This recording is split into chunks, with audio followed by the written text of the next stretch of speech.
Hello and welcome to the Pro Wrestling Exuberant. I'm Russell Franklin and I'm happy to be here and I'm happy to have you listening. If you're a returning listener, thanks for coming back. And if you're a new listener, welcome. A little bit about myself. I've been watching professional wrestling since 1985. I currently enjoy watching a wide variety of different promotions, independent promotions, AEW, WWE, MLW, NWA, TNA, NOAH, New Japan, just a wide variety of promotions from all over the world. I've been collecting wrestling merchandise almost since the beginning of my viewing experience and time as a fan, and I've got a large collection of wrestling merchandise currently, primarily action figures, old magazines and programs, and DVDs. And I'm still actively collecting, and I'm going to showcase some of that stuff on every episode of this, talking to you about what I have from the past, what I'm obtaining now as well. So let's get off and running. When I first started watching professional wrestling in 1985, World Championships were presented as a major thing. I mean, they were a very big deal, as they should be. You know, as fans of professional wrestling, we get immersed in this when it's really good, We suspend belief, right? So the championship should always be the focal point, in my opinion, at the very top of the card. Every wrestler should be, quote unquote, striving to be number one, in that world they're in, right? Just like competitive sports, same concept, right? Everybody wants to win, wants to be the best. You have people that maybe only watch wrestling a little bit or don't really know anything about it. And, you always hear the comment, they're like, well, they're not really winning the world title. So, but it's kind of the same thing when I see it differently because like in any business, I think you want to come in with the right mentality of being the best, right? So it doesn't matter to me. Like, okay, the way I look at this, that you're not, they go, okay, well, all this stuff is outlined and it's not a competitive thing where you actually beat the person. I don't look at it that way. We suspend belief. From the fall of 1985, there were two names that were synonymous with the World Championship at that time from that era, and they would be for the remainder of the decade. So we're talking about WWF. Hulk Hogan was the world champion, and he had been so since January of 1984. And he would reign for most of the rest of the 1980s, except from February 88 till about March 89. There was that brief gap period. There was the famous ref angle, the crooked ref angle, one of the first with the Hebner twins. Dave Hebner was an existing referee on WWF television. Earl Hebner, who I'm actually reading his autobiography right now. I'm about halfway through it. I'm not up to the part where he talks about this quite yet. But he was a referee in the NWA.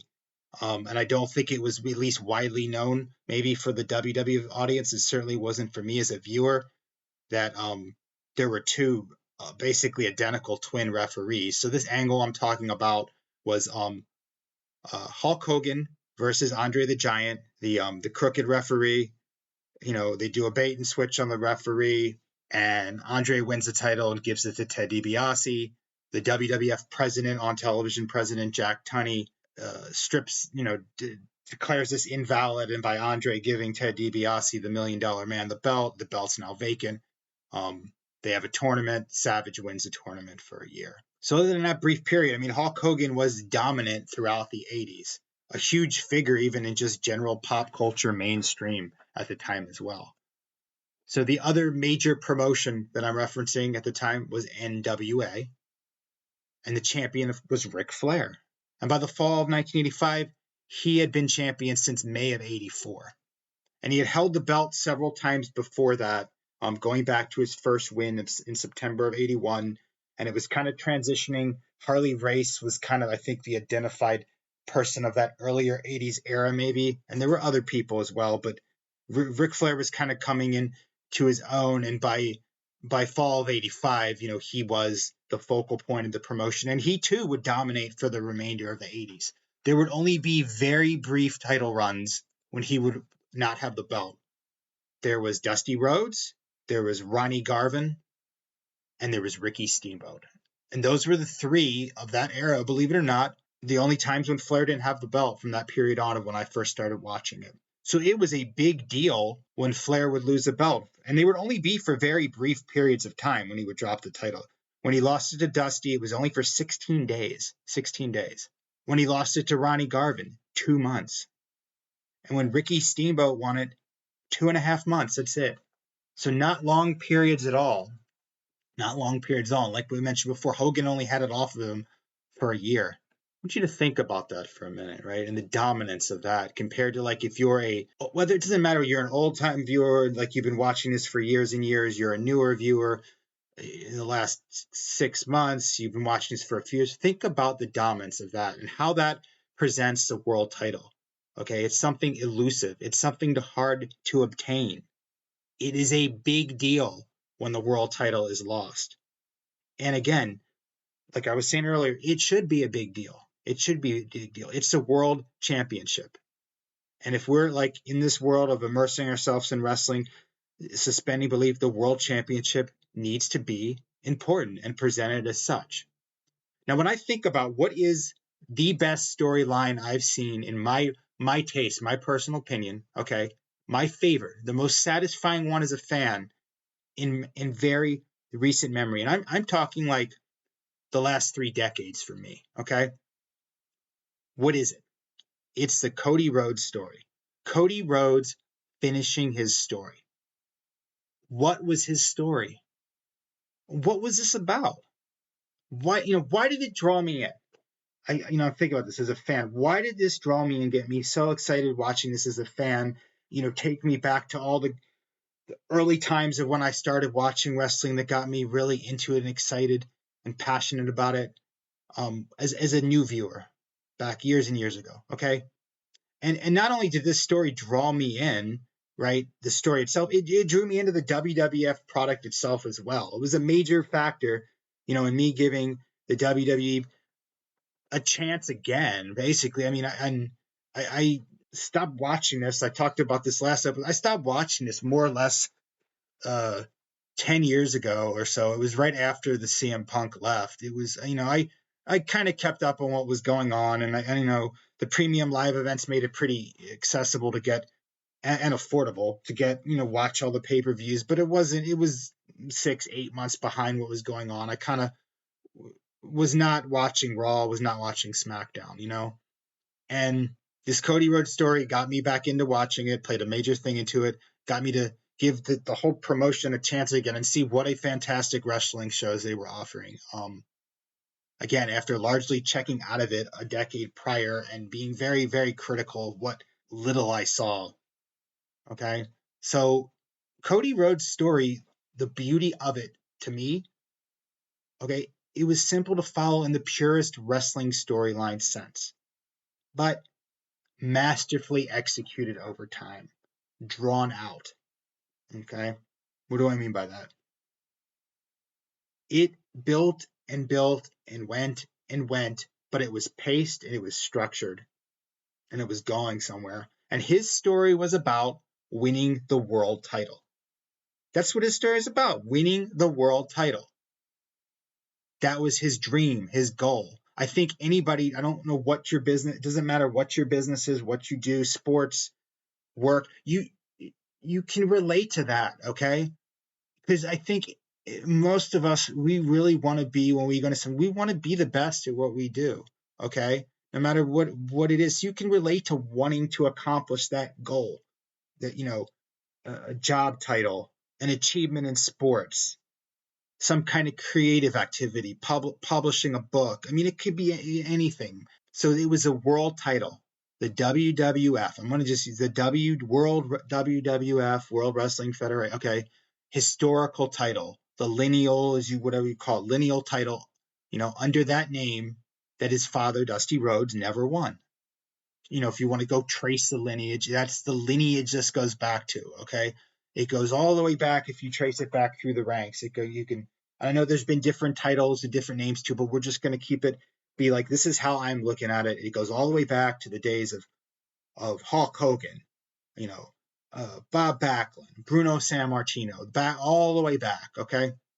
So here's their story and the beauty of it. Cody's a good guy. He's chasing the title.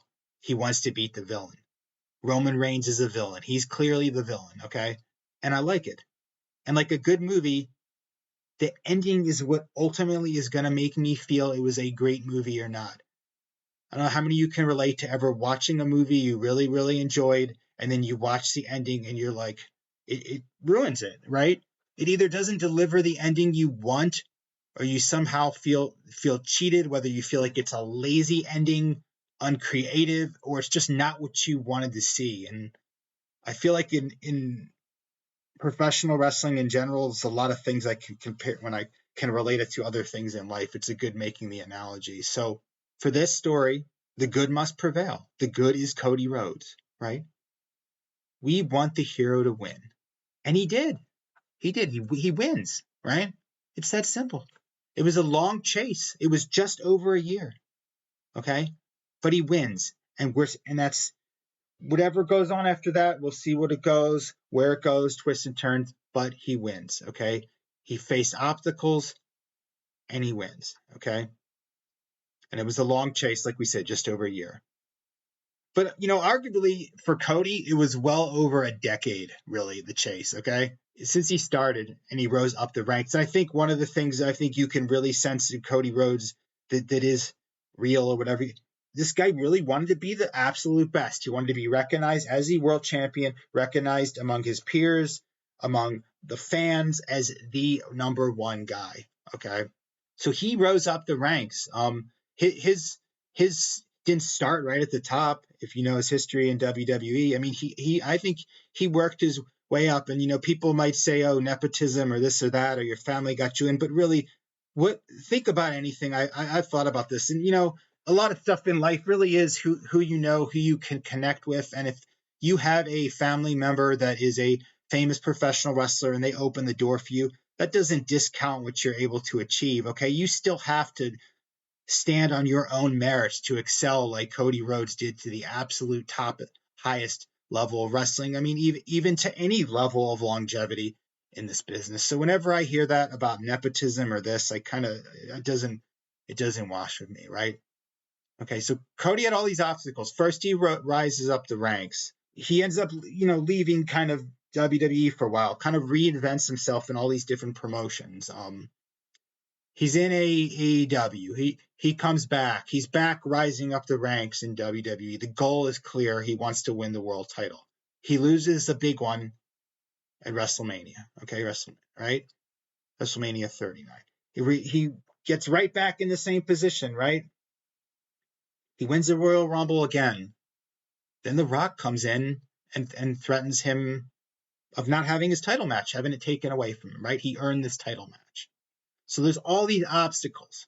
So when he finally wins as a viewer, I'm emotionally drawn in, as are, the millions and millions watching this. Because I look at it like this. I mean, yeah, I'm emotionally attached. I'm drawn into Cody's character, what's going on.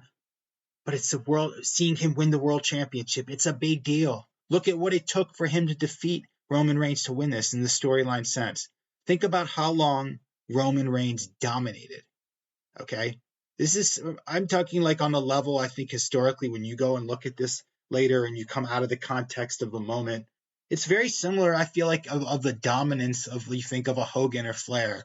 I'm looking purely in length of time of the reign. And I really think that adds significance to somebody when the belt is finally lost for the winner.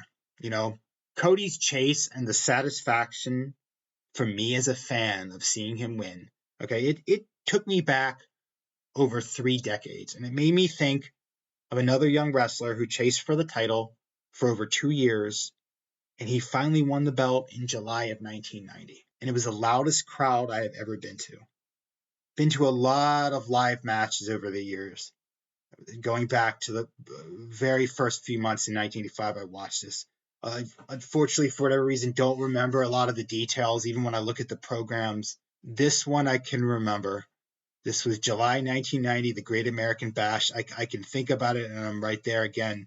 I can remember Sting coming out and just how loud, how passionate the fans were for wanting to see him win. It felt, the only way I can kind of equate it to is it felt like when you're at a rock concert and you could feel the seats shaking. It was so loud. That's just for his entrance when he came out. And then when he won the title, it was even somehow louder. This wasn't in like a stadium. I mean, this was at the time, I guess it was a decent capacity building. It probably seated 10 to 12,000 people where he won the belt, completely sold out. But for me, watching it back then, it felt like I may as well have been in a huge, massive stadium, a WrestleMania-sized stadium.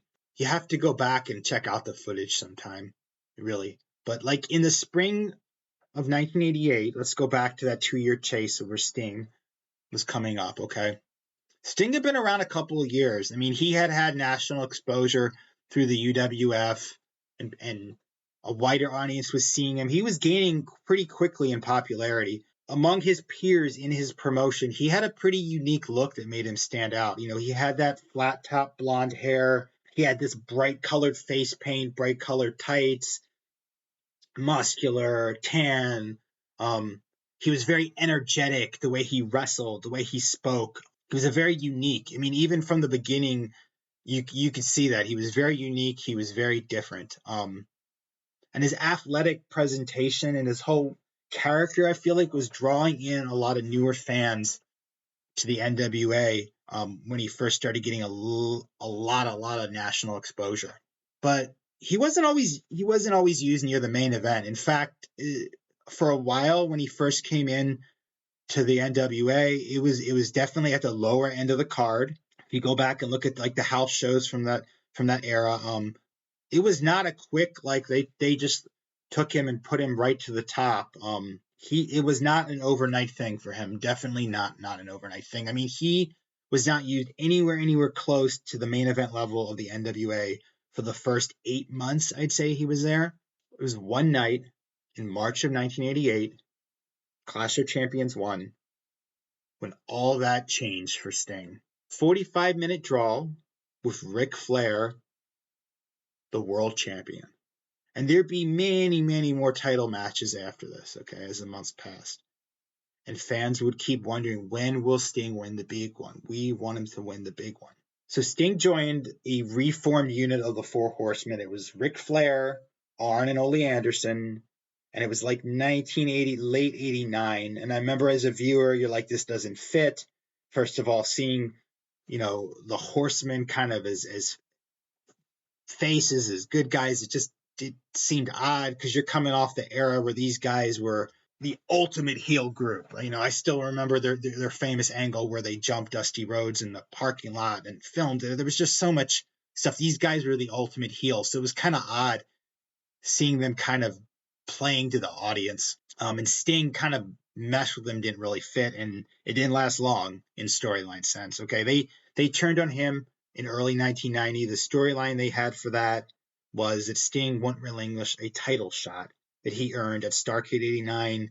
It was an Iron Man tournament that was kind of in one of those early point system tournaments where Sting won, and the winner would get a world title shot. Well, now he's got a world title shot with the leader of the Four Horsemen that he's a group of, with Flair, and they want him to give up the title shot, and he doesn't. And he actually got legit injured in early 1990. I believe as I'm going, he was climbing up a cage and there was some angle they were doing, and he actually legit, I believe it was a patella tendon, injured, a significant knee injury. So it was a legit injury, and they had to write him out of the storyline.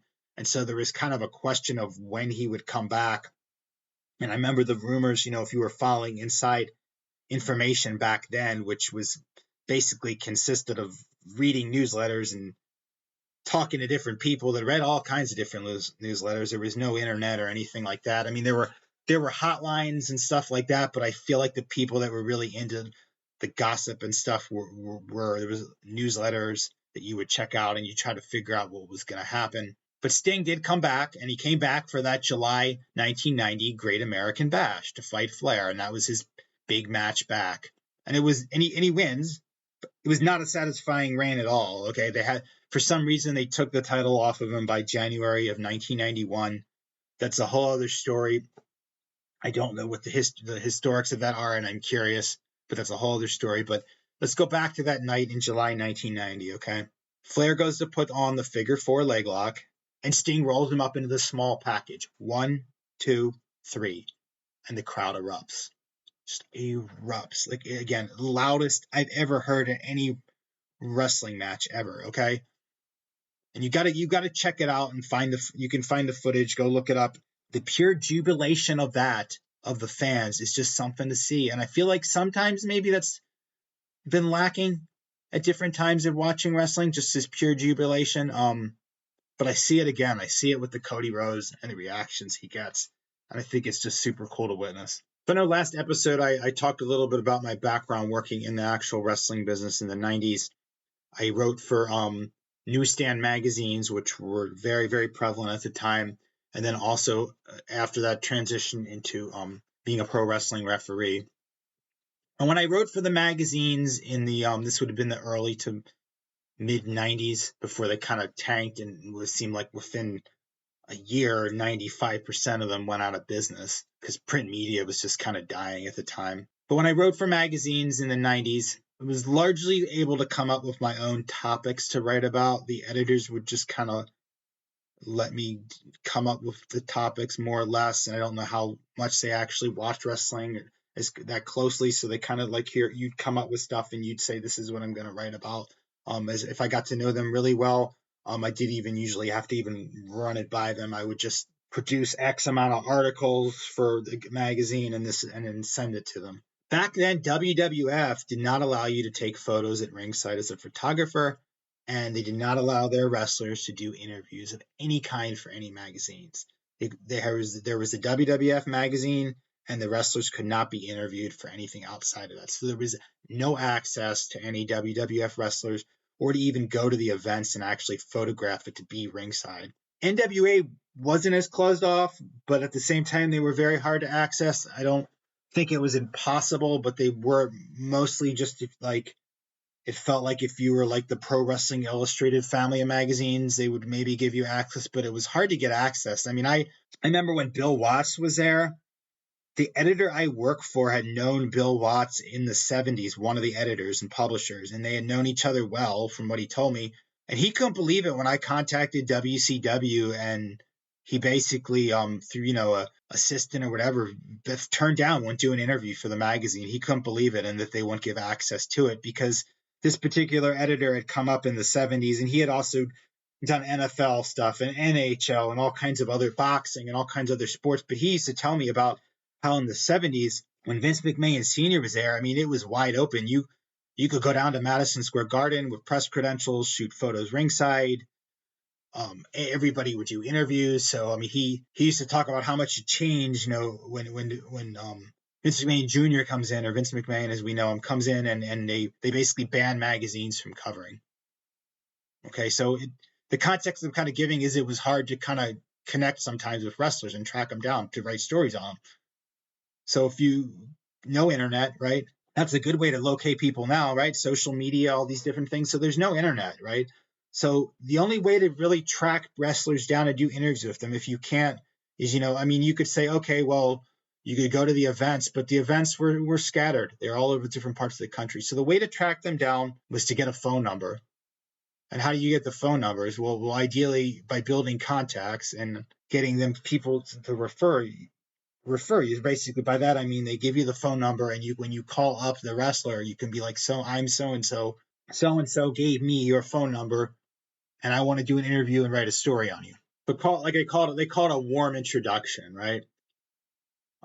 So I built contacts over time. I mean, initially it was people I met, through, newsletters, maybe the published newsletters. And then I met, they'd kind of refer me to promoters, and it kind of you build your network of people, And one of the best contacts I had was a gentleman named Eddie Sharkey. Eddie Sharkey was known for training a lot of people at that time that were very, very well known and became very successful. He was based out of Minnesota. He trained the Road Warriors, Nikita Koloff, Jesse Ventura, I think Bob Backlund, maybe. There's a long list of them.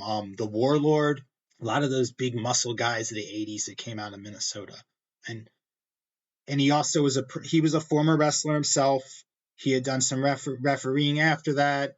He had a promotion that was out of Minneapolis called Pro Wrestling America. We didn't use the term so much independence back then in the late 80s, early 90s, but It was an independent promotion. It drew very well. Supposedly, it was outdrawing the AWA towards the end of the AWA's period in Minneapolis. And Eddie Sharkey, like I said, was super, super nice. Okay. I met him through somebody, I think it was like a newsletter editor, and said, yeah, you should call this guy and talk to him. He's super nice. He loves to talk about wrestling. He's got this promotion that's doing really well in Minnesota that works with a lot of up and coming talent.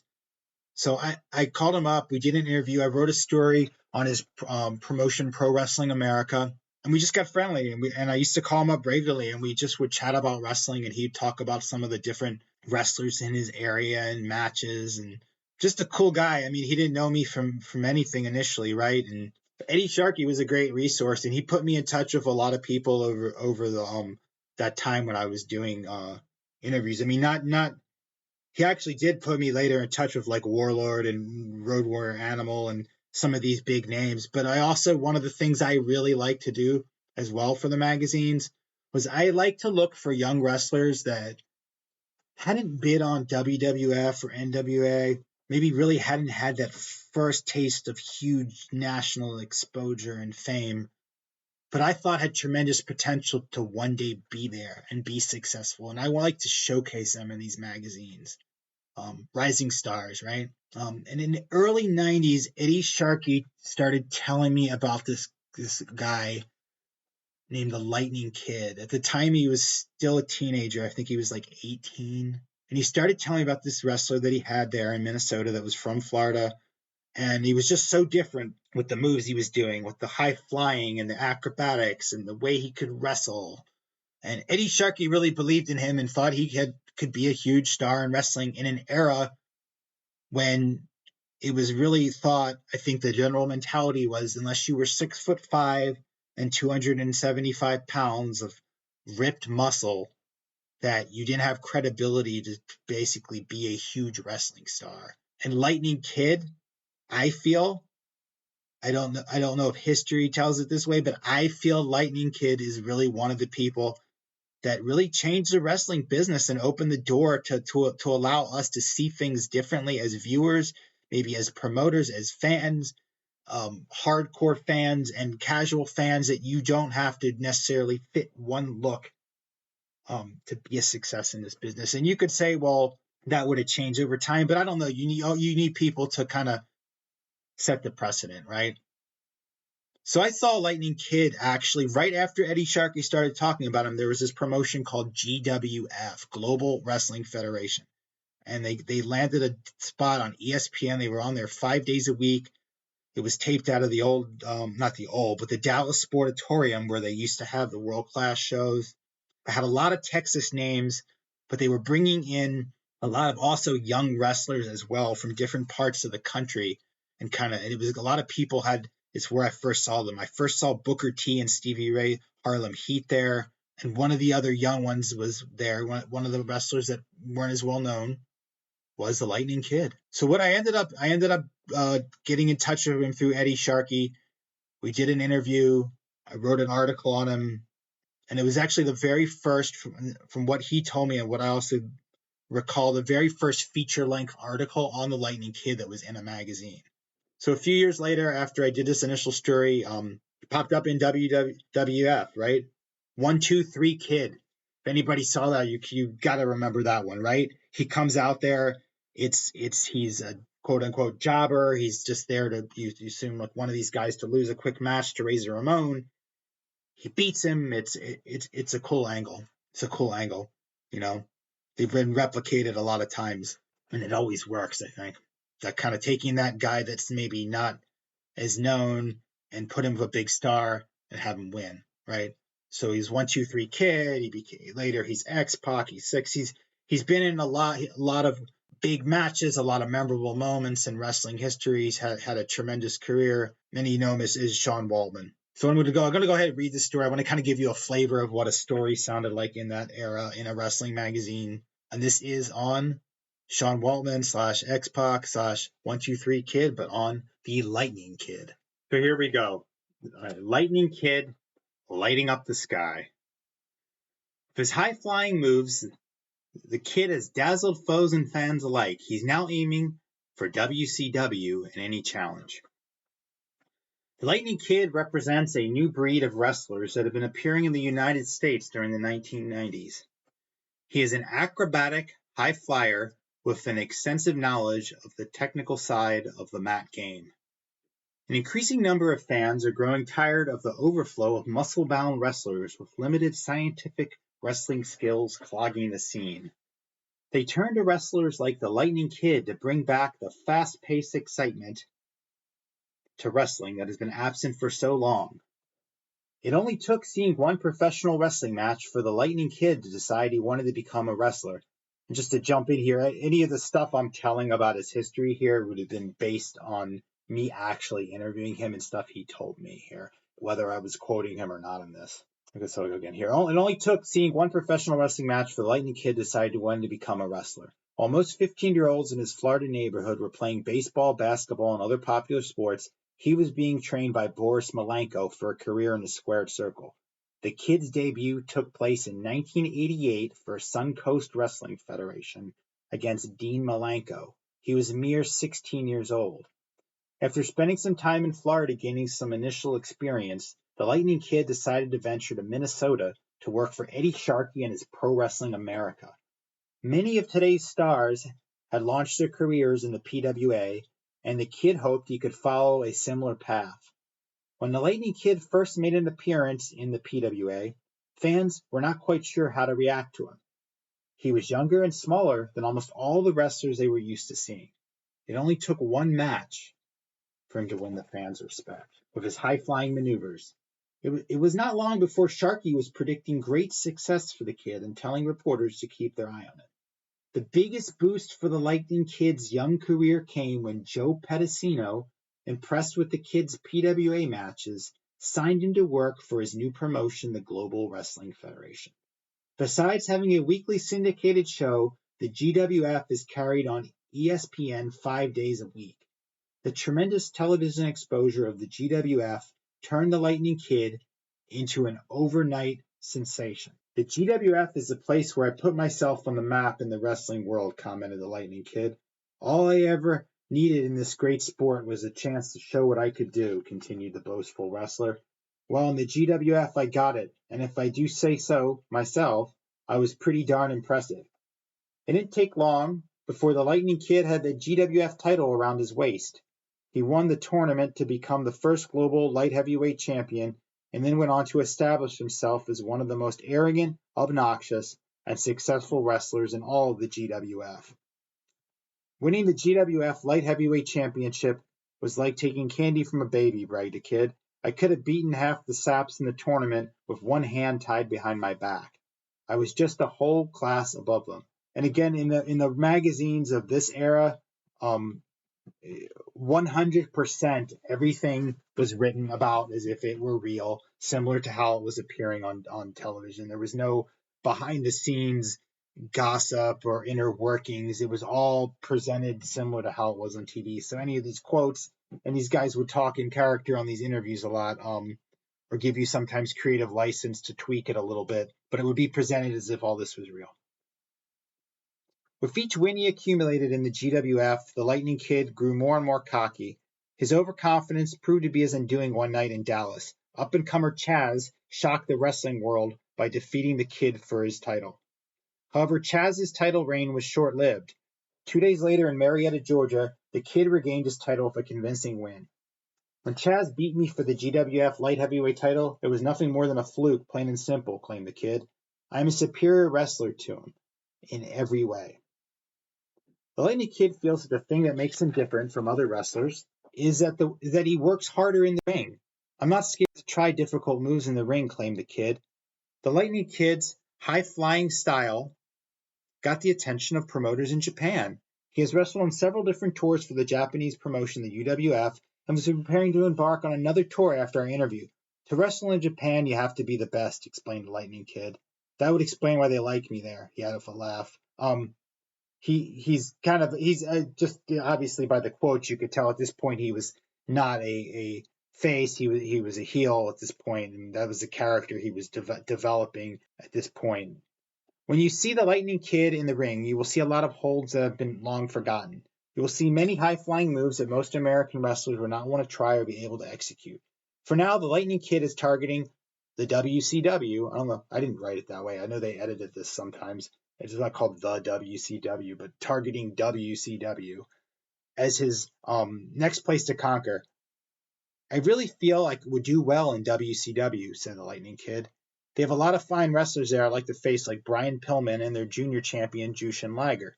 Both wrestlers provide me with a great challenge, and I'm confident that I can match them move for move and possibly even beyond. If the Lightning Kid keeps up his winning ways, it should not be long before we see him in WCW challenging for the light heavyweight title. He's also considering offering various Mexican wrestling promotions his services, as they have shown interest in him as well. The Lightning Kid's wrestling style is all his own, but he looks up to Terry Funk as a master of ring psychology and tries to pattern himself after those aspects of Funk's style. Terry Funk knows how to get in someone's head and mess them up before the match even starts. I like to think I can do the same and leave my opponents heading for higher ground when the bell rings, pointed out the Kid. The Lightning Kid is certainly not lacking in confidence or ability. With his high-flying moves and exciting style, he should continue to be a popular draw for GWF and any promotion he may work for. Keep your eye on me, said the Lightning Kid. A few years from now, I should be sitting pretty with big fat contracts from promoters begging for my services. With the emerging popularity of the Kid's new style wrestling, Lightning Kid may just get his way, and boy did he get his way, right? I mean, I thought he'd be a big star, but I mean, he really, I think, exceeded all expectations. And one of the cool things I remember, these pictures in here came from him. He gave them to me. They're from Japan, and the editor was just like, "Wow, these are like the coolest pictures you've ever provided for a magazine." Maybe because they were professionally done in Japan. I don't know. There's a picture of him wearing a title belt. I can't see what it is, posing for the camera. There's a picture of him in the ring. Then the rest of these are action shots. I don't know who he's wrestling. It wasn't identified in the picture, but there's a shot of him doing the kind of it looks like a Gunther kind of style, the double drop kick, but he's coming off the top rope. It's a great action shot, about to hit this guy in the face. There's him doing a spinning kick, and the way they photographed this, they must have shot it from like the bleachers of this like elevated stands of the arena, and then zoomed in, and then his foot is like this karate kick connecting right under the guy's chin. There's a great action shot of him doing it looks like a belly to back suplex. There's another shot of him just flying right off the ring. These are awesome pictures. I wonder if I ever sent these back to him. Where I don't see the originals when I've been going through boxes. I must have given them back to him. But I know those photos definitely came from him. And that's a lot of times if they were wrestlers that weren't, like on WWF or NWA where you could get kind of stock footage or stock photos. I mean, I'd get the photos from the wrestlers themselves. They'd supply me with the pictures or the promoters. One of the very last articles I ever wrote for a wrestling magazine, and I think it was more that there was almost none of them around. Pro Wrestling Illustrated has stood the test of time, and they're still there. And I think it's a great magazine. I really enjoy it. I started checking it out a couple of years ago again, and I thoroughly enjoy reading it every issue of it. But one of the very last articles I wrote was actually on Sean Waltman, and it was him talking about him as the 1-2-3 Kid. So I'll save that for another episode. And at that point, he was already in WWF, so a lot of the quotes I had in there, I believe, would have been from like Eddie Sharkey and talking about it was more focused on like how he had achieved his dream. But it was only going to get for him. It was only going to get bigger even after that point. The promotion I'm going to showcase this episode is Pro Wrestling Noah and the show Star Navigation 2024 from the end of March. Pro Wrestling Noah is a Japanese promotion. They started in 2000. I've only discovered them probably in the last 3 years, and it's quickly became one of my favorite promotions. I don't know how much people in the U.S. are watching it now, but I want to, if you're not, I want to kind of introduce it to you through this. If you are, you know exactly what I'm talking about, how great these shows are. But like I said, I only discovered them about 3 years ago. There was a streaming app that I had some credits on for a free show. I saw Pro Wrestling Noah. I had heard of it, knew absolutely nothing about it, was curious, checked it out, and it was actually really my first in-depth exposure, I'd say, to Japanese wrestling as a whole, believe it or not, right? after all those years of watching, I just never had watched Japanese wrestling. I'd always heard about it, and there was the tape trading community of Japanese tapes, pre-DVD. So seeing Noah got me to really seek out New Japan and others, and really see how great this is. And it's a whole other world out there I've been missing of the Japanese wrestling. I mean, the only tape I ever remember seeing was someone gave me a tape from Japan that had Sting on it, and it was in Japanese commentary. And I remember I thought it was humor. My memory of it is I thought it was humorous to sort of the commentary, because one guy had a very, very deep baritone voice and one guy had a kind of a squeaky voice. And I couldn't understand, obviously, they're speaking in Japanese, anything going on. But when they would say the word Sting, they would scream it, Sting, Sting. So that's my only exposure to Japanese wrestling, right? But Pro Wrestling Noah's kind of opened me back up to kind of exploring this. And they have English commentary on some of their events. Hopefully more in coming time. There's probably a couple a month, I think, that it seems like that have English commentary.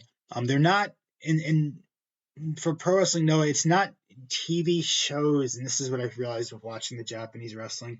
It's not TV shows in the sense of American wrestling that we think about and that I kind of grew up as a fan on. They're more of like events.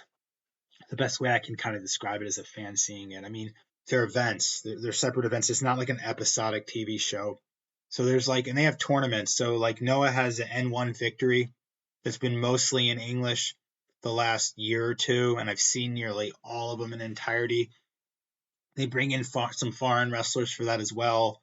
It's in an A and B block, and there's a point system, and it kind of leads to the final, and it works. It may sound maybe some of you hearing that are not into that kind of concept, but it actually works. I think it works well for them the way they present it. The last one they had was just in 2023. It was August 6th to September 23rd. That's the length of the tournament, and they are in different places and they have different combination of matchups. And it may take you a few shows watching Noah to kind of familiarize yourself with the roster. I hope I'm pronouncing these names right. I don't. Sometimes I get them a little bit mixed up on the pronunciation, but let's just get off and running. Let's start with the first match, okay? Masa Katima versus Sobe Taniguchi. It's a good opener. It's a quicker match. It mostly has Taniguchi controlling the flow of what's going on. Masa, for some reason, reminds me of Road Warrior Animal. I don't know why. There's just something about him that I just keep thinking. I've seen him. He's on every show pretty much. He's a thicker guy. He's kind of got a power kind of look, and I just keep thinking Road Warrior Animal when I see him. Even he doesn't wear face paint. I don't know why I think that, but maybe it's how he moves in the ring. Okay, so like I said, Taniguchi mostly controls the beginning. Masa shakes it off. He hits him with this hard looking spear, and then it kind of starts to shift momentum a little bit. They go back and forth. Masa hits a second spear and this kind of Olympic slam type move. The commentators call it a side suplex, and on some of these it's going to be kind of the moves. I might give them different names than what the commentators do, because sometimes they have different names, it seems like, for the moves. But that's what he uses to win the match. That's match one. Gets off to a great start. So let's go to the second match. We got Takashi Sugura and Hajime Ohara versus Go Shizuki and Atsushi Kotoge. Kotoge and Ohara start things off in the match. And but Segura, again, I hope I'm not butchering these names, and I'll get better at them the more I'm talking about this product, because I really think it's a great product and I like it a lot. But he yanks Kotoge out of the ring and he just brutalizes him, okay? The way this looks. He just flings him like it's like some kind of scene from a movie, but it looks good, looks real, into the guardrail. Then he throws him into the ringside area and he's delivering hard stomps. And he just hurls him back in the ring. And it just looks absolutely vicious. Kotoge gets worked over, first by Ohara. Then Sugura comes in and he just delivers these stiff forearms and Boston crabs. This was another guy I forgot to mention on the intro that I really like a lot. That he's just got it's kind of similar to Ken-O, just very intense, very physical in the ring. When Shizuki comes in, finally, these two exchange a variety of moves back and forth, and they do some stiff looking chops. I mean, they both sell them good, but I don't know how much selling to do because these things look like they hurt. I mean, they realistically look cringeworthy how they're hitting each other. And they do a chop. They do this sequence where they chop each other toe to toe and do these short forearms. And think Eddie Kingston, right? In AEW, he's been doing that when he would have those matches. I think it was last year of some of these Japanese names. Similar. So visualize that, okay? So then it goes back to O'Hara and Katoge, and they have a quicker pace. They're bouncing off the ropes. I call it like a speed style, doing all these fast moves. They all look good. Katoge gets a near fall with this unique move. It's kind of hard to describe, but he kind of flips him over his shoulder and then kind of drops him down. But it looks super crisp. And then he leads into that and does a kill switch for the win. Next up, we got Anthony Green, an American, against Dakage Inaba. Green spent some time in WWE. He was there in late 2020 to early 2021. He was on NXT and 205 Live. And he gets really, really good crowd responses here in general. I mean, I've been watching him since he first debuted here, and I'd say each time I've progressively seen him, and granted, I don't watch every one of their shows because I've been only really focusing on the ones that have English commentary. But he seems to get more and more of the audience reaction. A large part of the audience is clapping to his song. So Anthony Green has this kind of 70s, 80s rock and roll look is how I would describe it. He wears like these purple glasses. He's got kind of the greasy, slick back, long hair, bandana, a jacket with one sleeve cut off. So in this match, Inaba gets a lot of the offense. There's a lot of pinfall attempts on Green. I'd call them 2.7 counts. They do a lot of this in Noah. I mean, the refs are good here. The way they come down and kind of flip that hand and make it look realistic and almost barely touch the mat is much, much harder to do than it looks. Thinking back to my time as doing a referee, I mean, you definitely have to develop a cadence in your own style to make a count look that close. But at the very end, Green reverses the DDT and he takes the win. Next up, we got Daga, Yoshinari Agawa, and Super Crazy versus Ninja Mac, Alejandro, and Junta Miyawaki.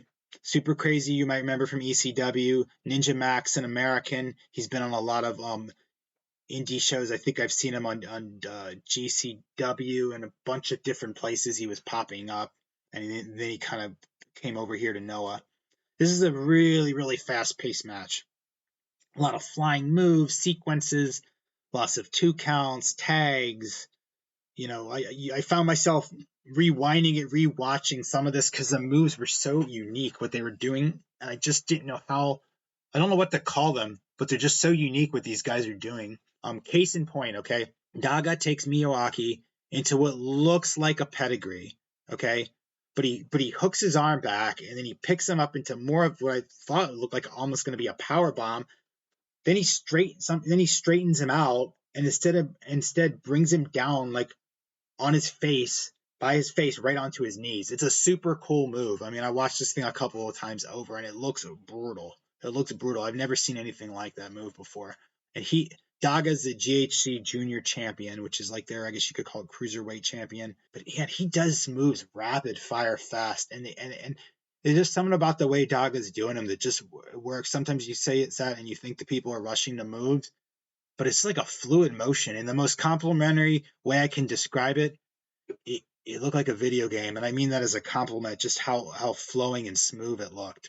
Next up, match 5, the match I've been really looking forward to, and you're going to know why. We get Keno, my favorite, and Yo Awardo against Kaito Kitoyama and Reichushi Owa.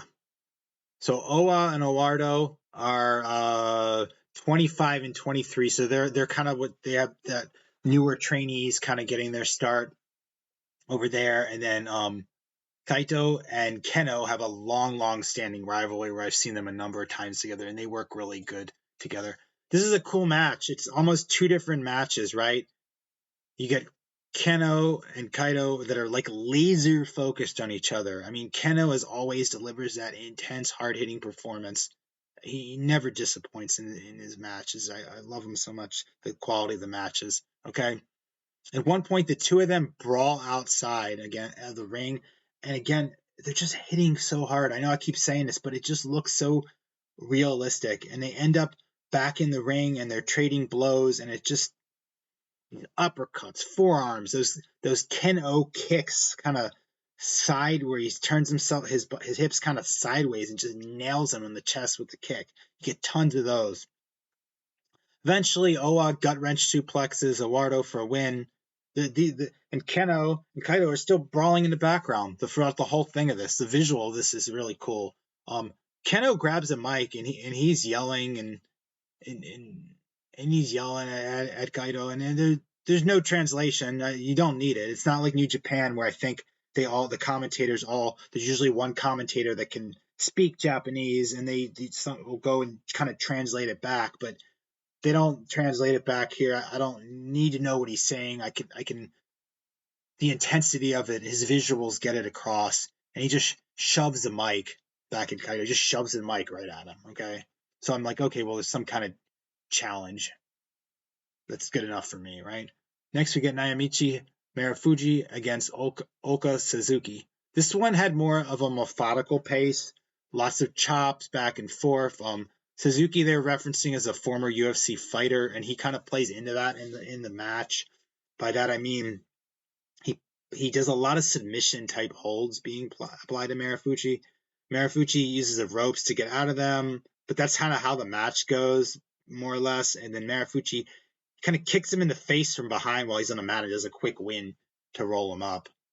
I like how they laid this match out. It shows the resilience of the winner. Marufuji took a lot of abuse in the match as far as being dominated, but it also made the quote unquote loser look good in the way it was done. I mean, he pulled out a quick pin at the end, and that's how Marufuji won, but it doesn't make the other guy look any less impressive. Next up, we get Jack Morris, Yohei, and Tadazuki versus Alpha Wolf, Dragon Bane, and Hayata. Okay, a little bit on Jack Morris. Perhaps if you're only watching American wrestling, like you only watch AEW and WWE, and that's a huge audience, right? And there's so much of their product every week. I mean, sometimes that's all I'm watching. I don't even get to time to look at the other stuff. But if you only have been watching those two promotions, you're not going to be familiar with him at all. Okay, but that's where I'm going with this.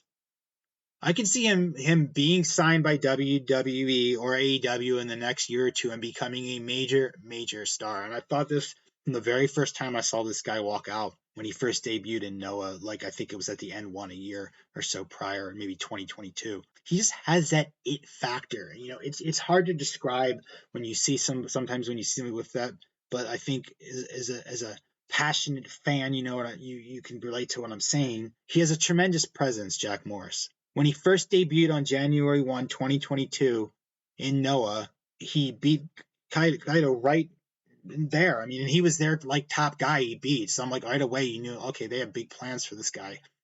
But Jack Morris, he's from Scotland. He's a former pro soccer player there. And when I was looking up some stuff on him, I was very surprised to see he'd been wrestling since 2017, including for some very well-known promotions in England and Scotland. And somehow he fell under my radar, and I don't know how I didn't hear of him before or stumble across a match or something. Facially, he kind of resembles Drew McIntyre. I feel like physically, physique-wise, he reminds me of a young Dolph Ziggler. But Jack Morris is all his own.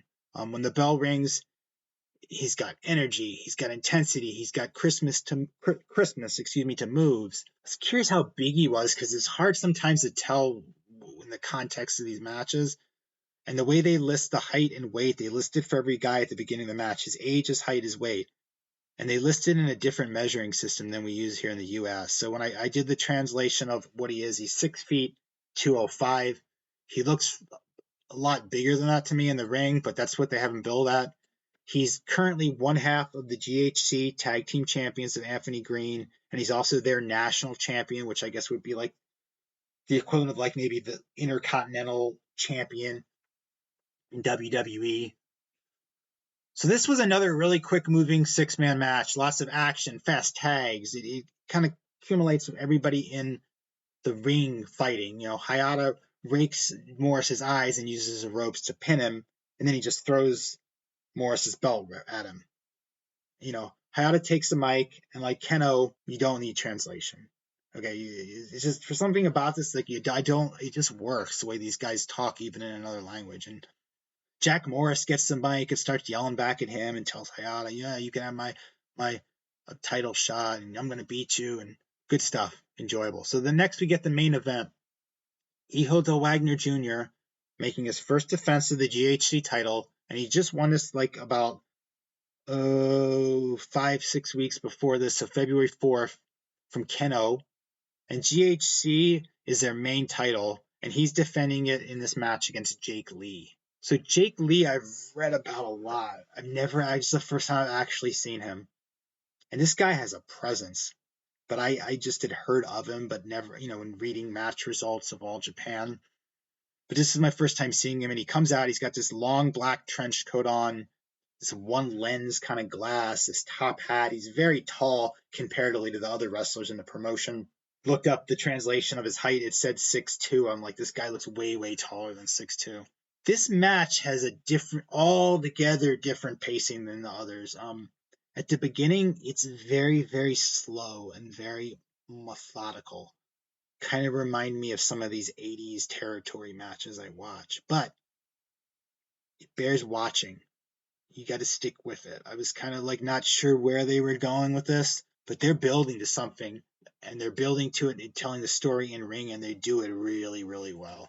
There's lots of arm drags, and there's lots of mat holds in the beginning, and Jake Lee's dominating a lot and is slowly picking up the pace.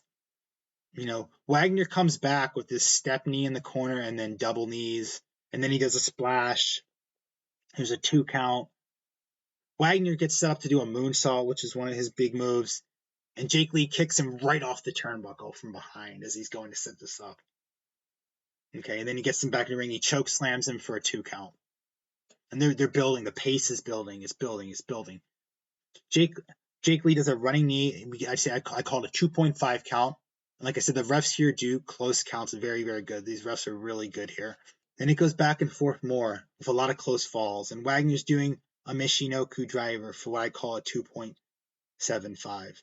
Quick aside on the Michinoku driver, right? That move first came around for an American audience, I feel like in the latter 90s. Taka Michinoku in WWF. The only time as a referee I've ever actually been legit for real hurt was taking a Michinoku driver. As a referee, most of the bumps that you would take in matches would be standard stuff, I feel like, but when you would get hit, clothesline, kicks, punches, basic stuff, but there's a certain degree of trust you got to have with the wrestlers themselves, because if they want to, they could really lay it in and hurt you, and they could not pull the punch. It doesn't matter. But I never got hurt. I always felt trusted. I felt confident with the people I worked with. I remember doing a match one time. I got assigned to do a match with New Jack from ECW fame, and the guy was legitimate. People were legit afraid of this guy behind the scenes. I mean, as for a younger wrestler, because you didn't know how much was real and fiction and not. Was a super nice guy. I do remember him coming up to me and the other 2 wrestlers. I did the opening match of a show. He was on a preliminary wrestlers, and he goes to me. He goes, "When I hit you, you go down and you stay down." And he repeated the same thing to the other 2 wrestlers, right? And where I'm going with this is just show you how devastating a Michinoku driver move can look when it's done right. So we start the match. We go like 1 minute into the match. New Jack's music cues, and people are like start going crazy, the audience, because they know what's coming up. Someone's going to get brutalized, okay? He comes out and he hits me. Honestly, I thought, I was like, is this guy going to hit me for real? Because he's got a reputation as a super tough guy in the ring. It was so professional. So the way it was done, I went down. I stayed down. Like he said, I stayed down. And the way I was laying, I could kind of see what was going on. So he hits the wrestler, the one of the wrestlers. This guy goes down just like me. He goes down. He hits the next guy, and for some reason, this guy would not go down. I don't know what his problem was. And this would happen sometimes on these shows where people would just go off script, these wrestlers in matches. He would not go down, and he hit him again, and he would not go down. Well, now he's going to lay it in for real, okay? So he goes out and he gets a chair, and it's the hardest I've ever seen someone get whacked with a chair. This guy defecated in his pants. I mean, in the middle of the ring, he hit him so hard in the ring. So, again, never, as a referee, never worried about getting hurt. You go trust the people you're working with. right? So I go to a show, and I never been on this promotion before, and for some reason it kind of started off in a not a good tone. Every match I refereed ended with somebody punching me in the face. I didn't. They're pulling the punches, but I didn't understand the logic of how every single match could end up with me getting punched. It's like, is this some kind of hazing, or what are they doing here? I don't quite get it. So the last match, they tell me you're going to take the Michinoku driver from this guy here. And I'm just like, a little leery, right? Because I'm not really trained. That was a sophisticated move, in my opinion, at the time. And I'm like, I've never really done that move before. I mean, I've done like the Stone Cold Stunners and this and that, but okay. But when the guy picked me up, whereas the other people I had done when I'd done bumps that always, you're working together, this guy just dropped me right on my head. I mean, there was no, just boom, right down. I don't know whether he slipped or what the deal, just didn't care what he was doing. But yeah, I thought I broke my nose or something. It ended up being pretty bad rib damage from what it was. But so the Michinoku driver, the point of my story, can be a dangerous move, right? All right, so let me get back to the match. Excuse me if I do. I do that a lot. Sometimes I'm talking about one thing with wrestling, it reminds me of something else or some other experience, and I just kind of flow with the story. So hopefully you enjoy that. But so Wagner goes for this a power bomb move off the top rope. That's the next big spot they're doing. It's blocked. He's thrown off the top ropes. Jake Lee does his hard roundhouse kick and gets a 2.75 count. Wagner takes a big boot to the face, and then he hulking up, right? If you watch wrestling age, you know what I'm talking about. Hulk Hogan. Whoa, I love the hulking up, man. That's another memory of being there live. When they would punch Hulk, they'd punch Hulk, they'd punch Hulk Hogan, they'd punch Hulk, then the eyes would get wide, right? And he'd do that thing, he'd shake his finger and he'd go, no, no, no, that's not going to happen. He'd shake off these punches. He'd knock the guy down. They would set up for his whole finish with the big leg drop. Maybe some people thought it was cartoonish. As a young viewer watching this, I just loved it. I still like watching it. So he's hulking up. Jake Lee gives him a second boot to the face. And I'm like, what? He goes, I'm like, what is it going to take? I'm thinking for someone to win this match. These guys are laying it in with these hard moves. They're legit finishing moves. And I'm like, thinking this really epitomizes why I like so much about this hard-hitting near-fall style of a lot of them Noah matches. It really brings you into the match. Even if you're not familiar with the wrestlers, it makes you a fan of them. And I never understood like the term a lot of times in the newsletters. Dave Meltzer of Wrestling Observer used to use a lot of telling a story in the ring. I don't feel like I've really fully got it until I will watch these Noah matches or Japanese matches where they really, you get it, because that's all they, as an English speaking viewer, watching it, and you're not connecting, like I said, through interview, they're telling you a story. They're telling you a story, and it's a great thing to watch. But I'm watching this. I'm unclear who's going to win this. This Jake Lee looks awesome. Is he going to be the champion? It's just like one title defense for Wagner, and he's done. I mean, who's going to win this? That's what I'm saying as a viewer, and I love that when I'm watching the viewer and I'm really care about who's going to win. But it's Wagner that gets the pin, right? He does this extended offensive sequence that accumulates to come full circle with my ref story to a third Michinoku driver in short sequence. So he does three of them. His trademark moonsault, and he gets the pin. So it's the storytelling that elevated this match and made me love it so much. I mean, it's the story of the champ in his first defense, persevering, tough match. Jake Lee loses, but it was super, super close. And it took several finishing moves to put Jake Lee down. So it's not, he comes out of this match looking super strong. The champion looks strong. And it's I love when they do that when when you have a guy that can lose a match and somehow still looks awesome coming out of the match. So Pro Wrestling Noah, there you go. That's a recap of a recent show from them. Check it out. I really feel confident you'll enjoy it. Really enjoy watching independent wrestling shows. There's just something about the kind of the raw, intimate nature of these small venues. Usually in most of these, there's maybe 100 or so people.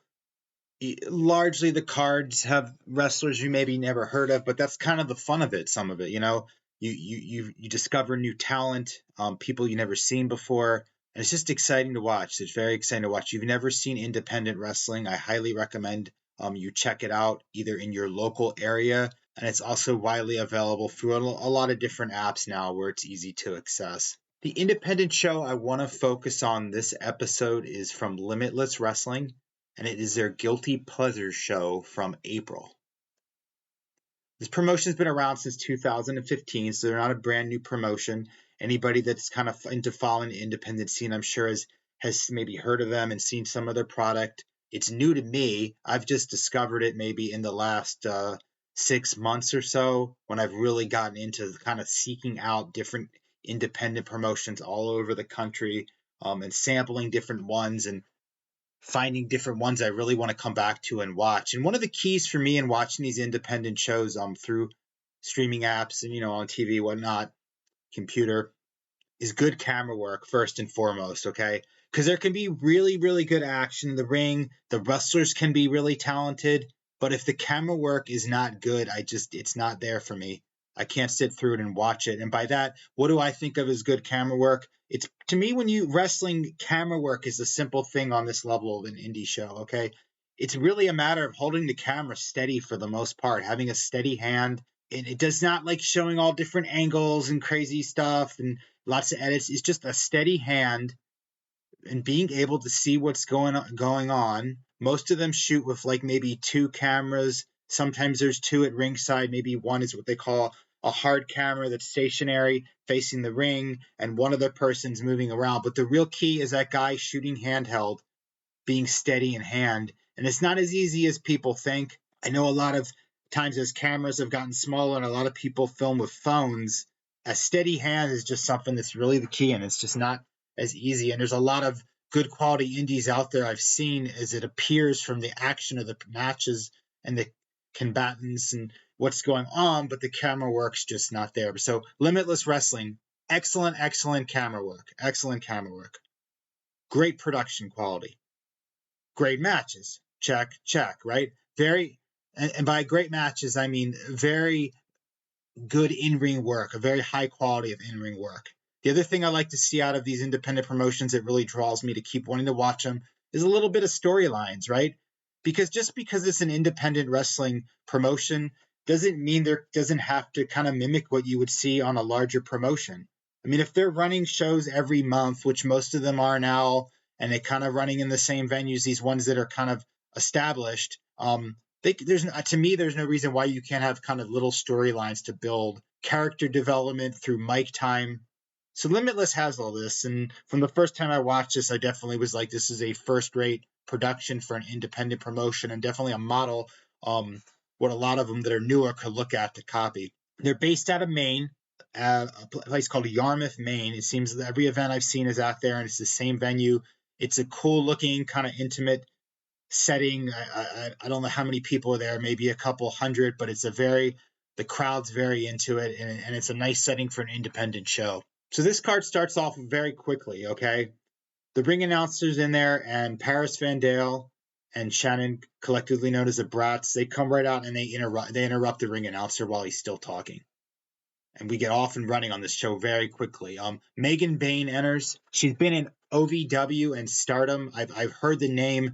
This is the first time for me actually seeing her on camera. She's got a very, very good presence, a very strong like TV presence, mainstream TV presence. By that I mean like easily blending in on just appearance alone into WWE, AEW. She's got a stoic kind of a way about her. She carries herself. I like it. It's different. She's doing, I guess the best way for me to describe it is it's like a Greek warrior gimmick. It kind of, I'm thinking like Sparta and like I said, like a Greek warrior, the way her getup is. It's like she doesn't really speak. It's all in the facial expressions, but I like the character. So she comes out to the ring, and while she comes out there, she gets hit from behind with a kendo stick pretty quickly after that from Alicia Edwards from TNA. And this kind of brings out Gabby Forza, and this turns into a very quick 4-way match. And Megan Bayne, tombstoning Paris Van Dale, 1, 2, 3. So this leads very nicely into Gabby Forza challenging Megan Bayne.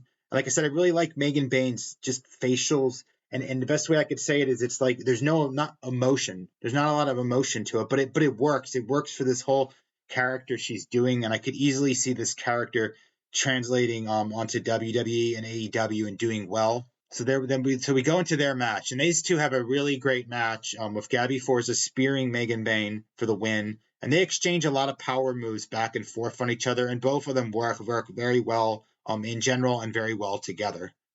Next, we cut backstage to an interview with the Brats, and Limitless does this after each match, and I like it a lot. It's a really nice touch. It adds some personality to the wrestlers, in my opinion, beyond just in the ring, seeing them doing the work and hearing them maybe talking on the mic out there. I like when they give all these people a chance to speak, because I really feel like that on this level helps you connect with the wrestler, and speaking is a big part of wrestling. It really is a big part of wrestling and being able to speak.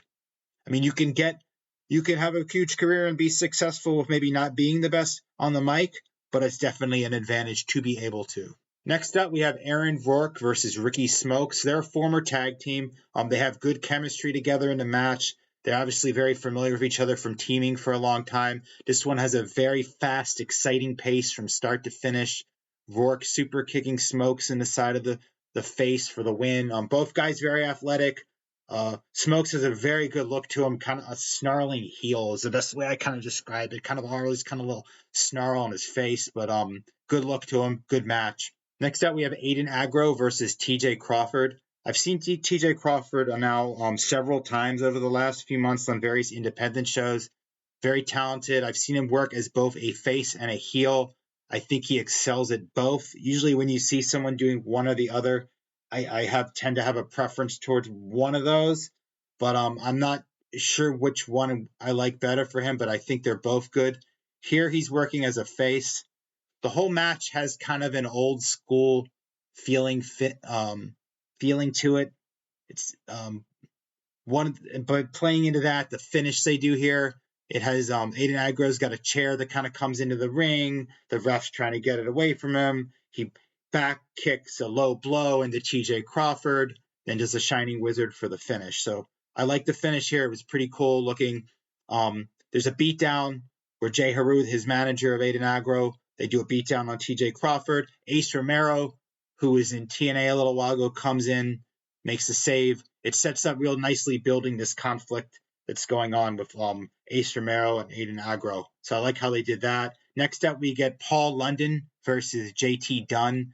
Paul London, if you've been a long-time watcher of wrestling going back to the 2000s, you'll remember him from WWE. He had a run there probably going the early part of 2000s to the latter. The latter part was a tag team with Brian Kendrick, is how I best remember him. But he comes out for his intro, and he's doing this kind of singing gimmick when he comes out. And in this match, we get JT Dunn going over with an eye poke, and he does this move. They call it the death by elbow. It's the best way I can describe it, though. It looks like he does like a spin, and then it almost looks like he hit him with the outside of his forearm in the back of the head, and that's how he gets the win over Paul London. Next up, we have Suicide, who that character was in TNA at different times. He's got a match versus Hazard. They put Hazard over on that one. Next up, we get Charles Mason and Richard Holiday. They're the Rich and Powerful. That's the name of the tag team. And they are wrestling the IWTV champions in Miracle Generation. So IWTV is a streaming app. It's got tons of different independent promotions on there. And this is like a tag team title that gets defended in various promotions that are like active on the streaming service. So let's talk a little bit about Richard Holiday, okay? If you're not familiar with Richard Holiday, you need to be. Okay, I know him from MLW. I'm going to touch a little bit on his background. He was part of this faction, the Dynasty, with Hammerstone and MJF right before MJF went to AEW. Three of my favorites in one faction. Very cool. In general, in MLW, I've always thought Richard Holiday just really stands out. He's always been one of my favorites. I've always enjoyed watching him. He plays like a rich guy type character and does it very well. He did a little run where he was a face for a while in MLW. He was okay, but I definitely prefer him being the bad guy, being cocky, being arrogant. It just plays in very well. He had a very good feud in MLW with Hammerstone when they split up. But yeah, Richard Holiday, I could easily see him being on another guy, the Weekly National, show. Every time I see him, I wonder why is he not on a weekly national show? Perhaps sometimes this is when you're under contracts and this and that. But highly talented guy. Always enjoy watching him. To Miracle Generation, Dustin Waller and Kylan King.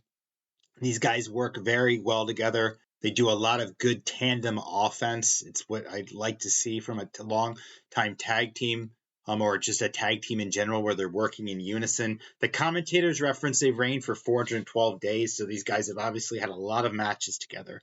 Really good match. So our finish here is playing into that whole tandem offense thing of Miracle Generation. You have Kylan King doing a superplex on Mason, and then Waller does a splash off the top rope. But really, what makes it look so good is the way it's just like there's no pause to how they're doing it. It's just boom, boom. It's like almost feels like one move with two different people doing it. It's a good match. Next up, we have Channing Thomas, the Limitless Champion, versus Alec Price. This is a 20-plus minute match. It flows nicely from start to finish. Channing Thomas controls like the first half of the match largely. He's an old school heel, and I mean that in the most complimentary way. He's fun to watch for the subtleties of his style. You see, like he works the crowd enough to establish he's a heel clearly, and like for the unfamiliar viewer, or someone myself maybe that's only seen him a few times, what I would say I'm unfamiliar somewhat to his work, right? But he doesn't do anything actually heelish in the ring. He just wrestles dominantly. We know he's a heel, okay? And there's just something about the way he works that reminded me of Arn Anderson in the 80s, and is just the methodical nature of the move delivery. And then also Channing Thomas, something up too about his expressions reminding me of Tully Blanchard. I was just seeing both of those guys and in the things he was doing. Every time Alec Price works his way back for a comeback, Channing Thomas wrestles control again, and he's using an assorted different amount of moves. Alec Price is largely selling throughout the match, and it really works well for the storyline. And it works well because Alec Price is very good at working well, like on a defensive position in a match, and in tandem, especially with these two, great chemistry together. At one point, Channing Thomas, he catches Alec Price on the top rope. By catching him, I mean he gets him stuck up there and he drop kicks him right out of the ring onto the floor. And it looks really good. And Thomas then, shortly after, he delivers this great looking pile driver. Think like old school Paul Mr. Wonderful Orndorff. Looks really smooth. That gets a 2 count, but he misses like a 450 shortly after that. So Price hits his big move. It's hard to describe because I've never seen anything like it before. It looks almost like a shining wizard. It's kind of like in that vein. Thomas's manager, Sidney Bacavella, he makes the save by pulling Thomas out. The manager gets ejected. Back in the ring, we get a Channing Thomas pile driver for the finish. So it's a great match, a great show, Limitless from start to finish. So add that to your viewing roster. So my 3 favorite kinds of wrestling merchandise to collect are figures, books, and DVDs. Let's talk figures first. New figures that I've gotten this week. First up, we have the Johnny Gargano figure from Zombie Sailor. Zombie Sailor is like a newer company, like the last only a couple years they've been around. They put out some really great stuff so far. They have 2 lines out that have been out of this Wrestling Heels and Faces series, as well as some other figures that have been released individually. The Johnny Gargano figure it's a 4.5 inch scale figure, and I pre-ordered this back in December of 22. With the Zombie Sailor stuff in general, the way it works, you do the pre-orders on them. If you really want the figure, you should pre-order them. I mean, some of the figures pop up a little bit after the release, but the best way to go with them is the pre-orders. And the figures have this kind of vintage, early 90s like Hasbro look to them. It's like they're solid bodies. The faces are very, very detailed. They're very cool looking figures. So this Johnny Gargano figure, he's wearing a vest. It's like metallic red and gold. He's got the red knee pads, red boots with some gold in the front of it. It's a very detailed, nice looking outfit. And like I said, the face is the big thing for me with these figures is really largely the face is what makes or breaks it. And it's a very good sculpted design. I'll read the back of the box. It's nice packaging. It's easy to open without damaging the package. Kind of like in one of these seal things, but you could just kind of slide your finger under it to open it and not even damage the package. And it doesn't even look like I opened it. I'm big with these packages. I used to not care about them, and for I'd say half the time I've been collecting wrestling figures, I used to just toss them. But now I'm very big. I was initially wanting to keep in the package. Now I'm like, I want to take them all out of the package, and that's like part of the fun of having them out, being able to really get a better feel for how they're made. But I do like keeping these packages intact, and I don't, and I think a lot of these companies are doing really cool packaging. So on the back, the bottom, it's got like a little cutout thing with like kind of a drawing of Johnny Gargano. And this figure was released. I think he had just gone back to WWE, so they probably had began working on this maybe after he had left. I don't know, but it says Johnny Gargano, height 5'10", weight 199 pounds, from Cleveland, Ohio, proudly representing the 216. Johnny Wrestling's immeasurable heart and do-it-yourself mentality have led him to fulfill his boyhood dreams and become a Triple Crown champion. Proves every time he steps in the ring why he's the whole shebang. Johnny is a lover of action figures and pop culture. It's got a little sketch of that the designer of this did when they were coming up with the concept of it, Ron Rudat. He says on back of here he did work with Hasbro's G.I. Joes and WWF action figures, many classic and 80s, 90s toys. So it's got his little blueprint design, pretty cool. And then it's got pictures on the back of a lot of the other figures that Zombie Sailor has put out. But they're all good quality. Like I said, they're all good quality. You definitely need to pre-order these. And like I mentioned, some of them do pop up. I initially heard about this company, kind of stumbled on it. I saw something from Raven on one of his social media sites talking about a figure he had coming out from a company called Zombie Sale, and I had never heard of them. And they had already done pre-orders on line 1.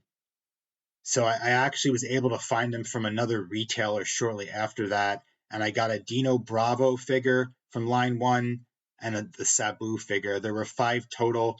I think the other ones were Earl Hebner, Matt Cardona, and Brian Myers. But I got the Dino Bravo and Sabu one. I've never seen a figure ever on Dino Bravo. This figure is really good. The face is just spot on. And the thing that I like too about the Zombie Sailor figures and like this Gargano figure, their scale.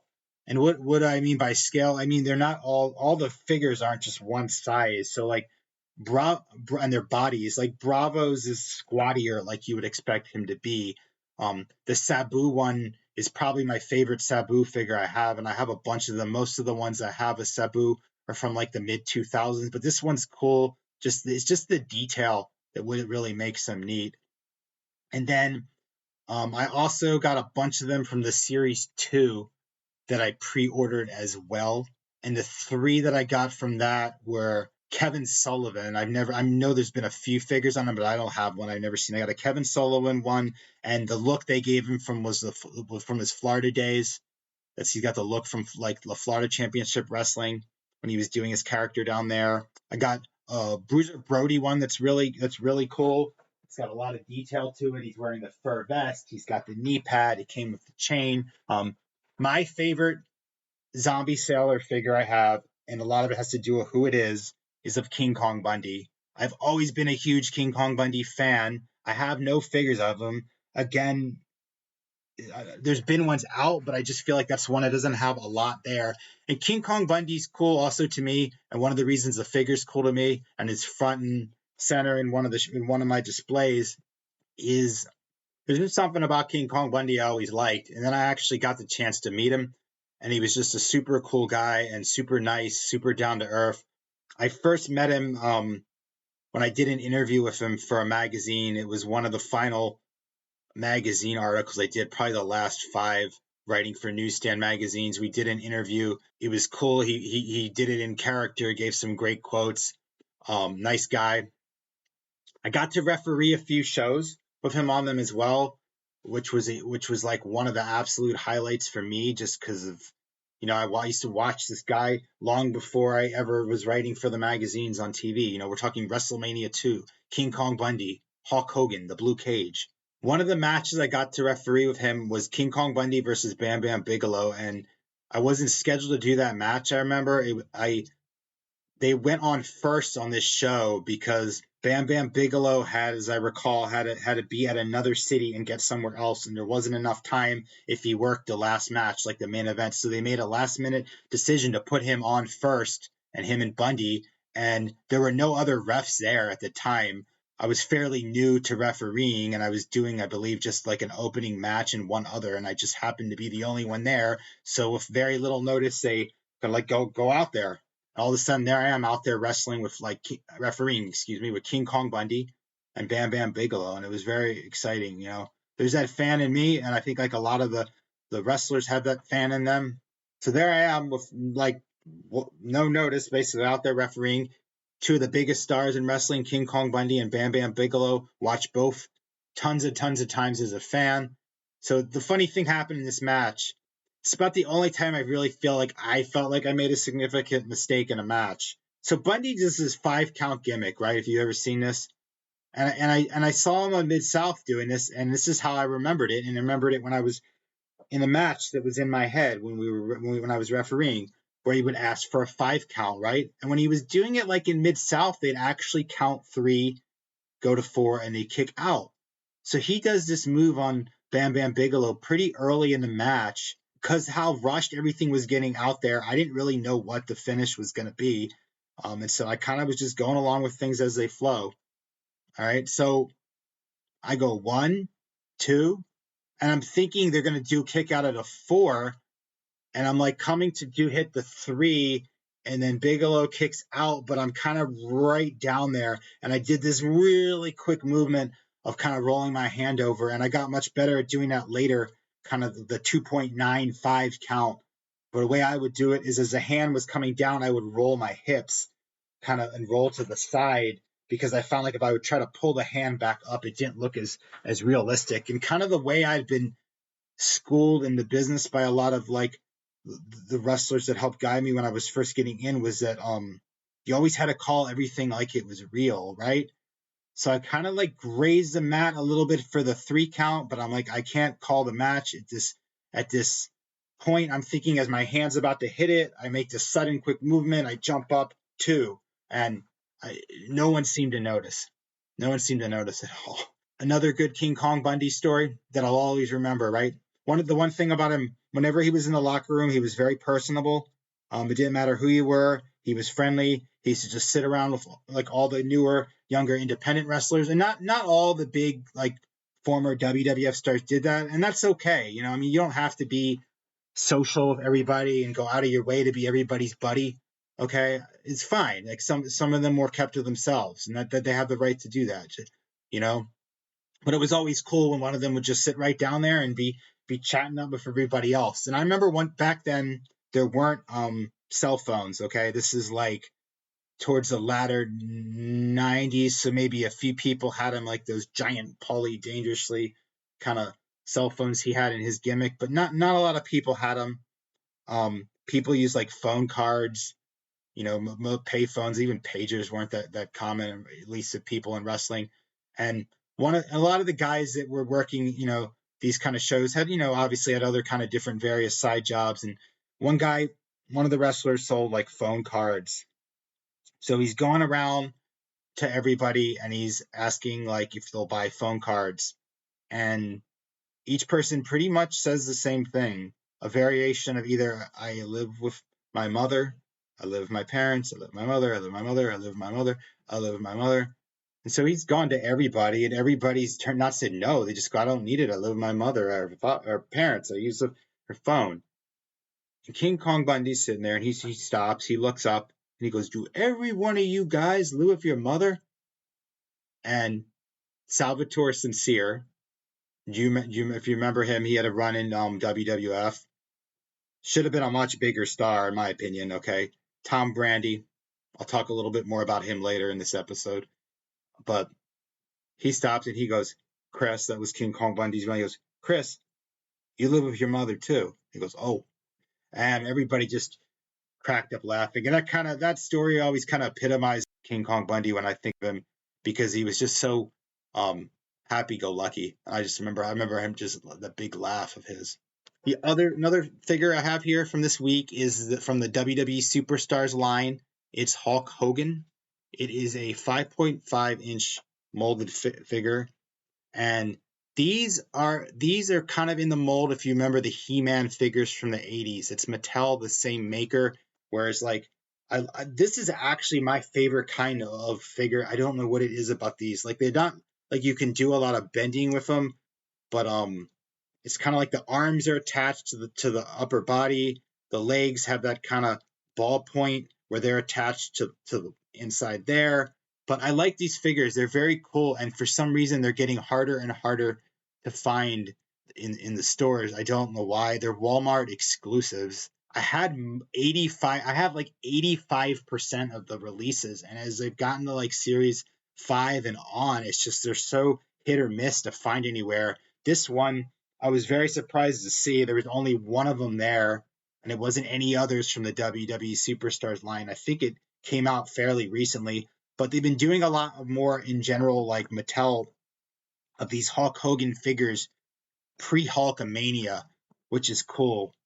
This one, I think it's probably from like early 80s. He's got that carved kind of chest hair that I remember him having when he was like with Freddie Blassie, where it's kind of like it was sculpted the way they shaved it. It's hard to describe. He's got these red tights, blue boots. The WWE Superstars figures always come with like clothes, and usually the clothes are on them. I usually prefer these kind of figures with no gear. But this one didn't come with the gear actually on him, and it was just like a black sweatsuit, and I didn't actually go ahead and put it on. But most of the figures come with like the robes or the outfits. But they have it's a really good line, and this figure is a really good figure too. The other figures I got that are new are from this Knuckle Cruncher series from Mattel. It's new. These figures are like 3.5 inches in scale. They have a really good price point. They're very cheap comparatively to other stuff. $7.84. They have a ring that's for this. It's like in the lower $20 price range. I've seen it once in the stores. The ring itself, probably will get it at some point. The line has potential. I like these smaller size figures. They're cool. The marketing of it, I don't necessarily think it's for adult collectors, but why not? Why not get them? I like the way they look. They only have 4 of them out. I got 3 of the 4. I got the Seth Rollins figure, the Rock figure, and the John Cena. They also had a Roman Reigns one. I was really thinking about getting it, but honestly, the face I just don't think looks like him. And like I've said, the face on these figures has got to look like the wrestler to me. Otherwise, to me, it's just generic. So I don't know what was going on with there, but it was off. Hopefully, they're going to do more of these. It's not just a one off and it's the beginning of a line. But my favorite of the 3 is a Seth Rollins. The face is the best on this one. He's wearing these orange kind of tights with a flame on it. I don't remember this outfit. That doesn't mean he never wore it, but it's cool. The arms you can move kind of up and down, but I don't know that I would want to be moving these around a lot. They don't seem that durable, but they're cool as a little collectible. Um, the Rock one's decent as well. That one I haven't seen too much in the store. Though I've only seen it once or twice, and the second time I saw it, I just got it. That one's okay. The face I would say is not as sharp as the Seth Rollins. I mean, I know it's him, and it was sufficient enough for me to get it, but I think the face is a little off. The John Cena one is a little better on the face. Not as good as the Seth Rollins, but it's him. He's wearing the "You Can't See Me" green hat. He's got those jean kind of shorts he had on in the 2000s. But yeah, good little line. Hopefully, there's more of them. I think they're nice little add-ons. The figure line I'm going to showcase today is the Major Bendy's line. Now, it is a great time to be a wrestling figure collector right now. I mean, there's so much coming out. It's sometimes it's hard to keep track of them all, but there's a lot of mail order companies, and they're doing really great kind of stuff. By mail order, I mean the stuff's not carried in stores. You go on most of them. You go on their sites, you pre-order them, but the quality of them is cool. They're doing lots of different people.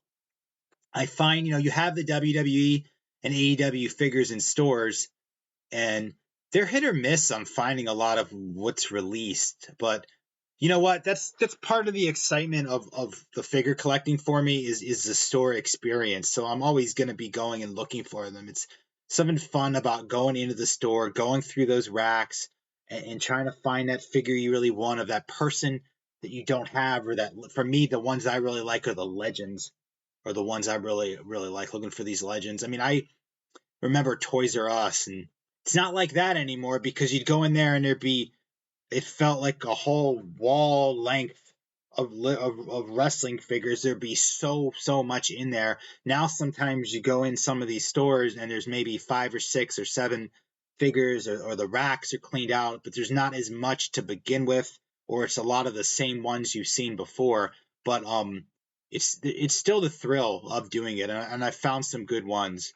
I found some good ones doing that. The AEW ones initially were at least where I was in my area were impossible to find in stores. I mean, I used to stop in different places as I passed them, and I could never find anything but the actual ring for the longest time. Then they started appearing for a while, and for a lot of the early lines, like the first year plus and a half, a year plus and a half period, I got most of them. I was able to find most of them, and now I can't find any of them again. It's like the same figures are in the store. It feels like for over a year.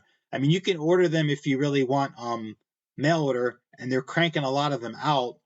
But like I found one on a hook recently. But other than that, I haven't gotten too many of the AEW ones because it's the same ones I already have. So let's go back to Major Bendies. Okay, these are about 5 inches tall on average. They're made of this kind of rubber material. I mean, I think when I see them, I think like a miniaturized version of the LJN figures from the 80s, which were my absolute favorite kind. But these are modeled, and they market them as being modeled after, the 90s style figures from the 90s of Bendham's. They retail at $34.99. They're that price point. They're good. The way they're designed, the articulation, they really feel like when you look at them, like they were just kind of hand painted, like it was just one, like an individual one done, and they're not like an actual like mass produced thing. But they're really cool.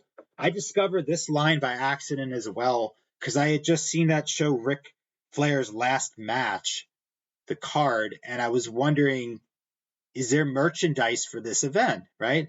They must have done some merchandising on it, and they were branding it as a Jim Crockett promotion show. And I was like, oh, that would be cool. Maybe there's some merchandise with like the Jim Crockett name on it. And they had merchandise they were selling for it, and I saw they had a figure of Ric Flair. It was very, very expensive because it was signed. I think it might have been like over 100, but I was like, oh, that's cool, the Ric Flair figure. But I'm not going to get that because the price point's way, way high.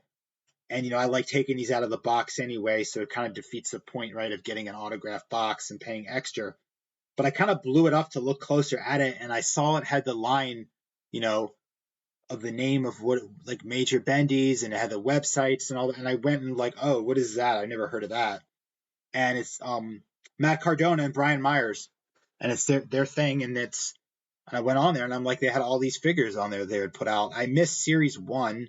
I wasn't able to get any of those, but they still had Series 2 that they were selling.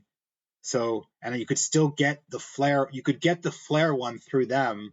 I believe, and I got it. It was a bundle kind of pack. I think it was with Jeff Jarrett, who was the Ric Flair's last match was Ric Flair, and I'm drawing a blank on this.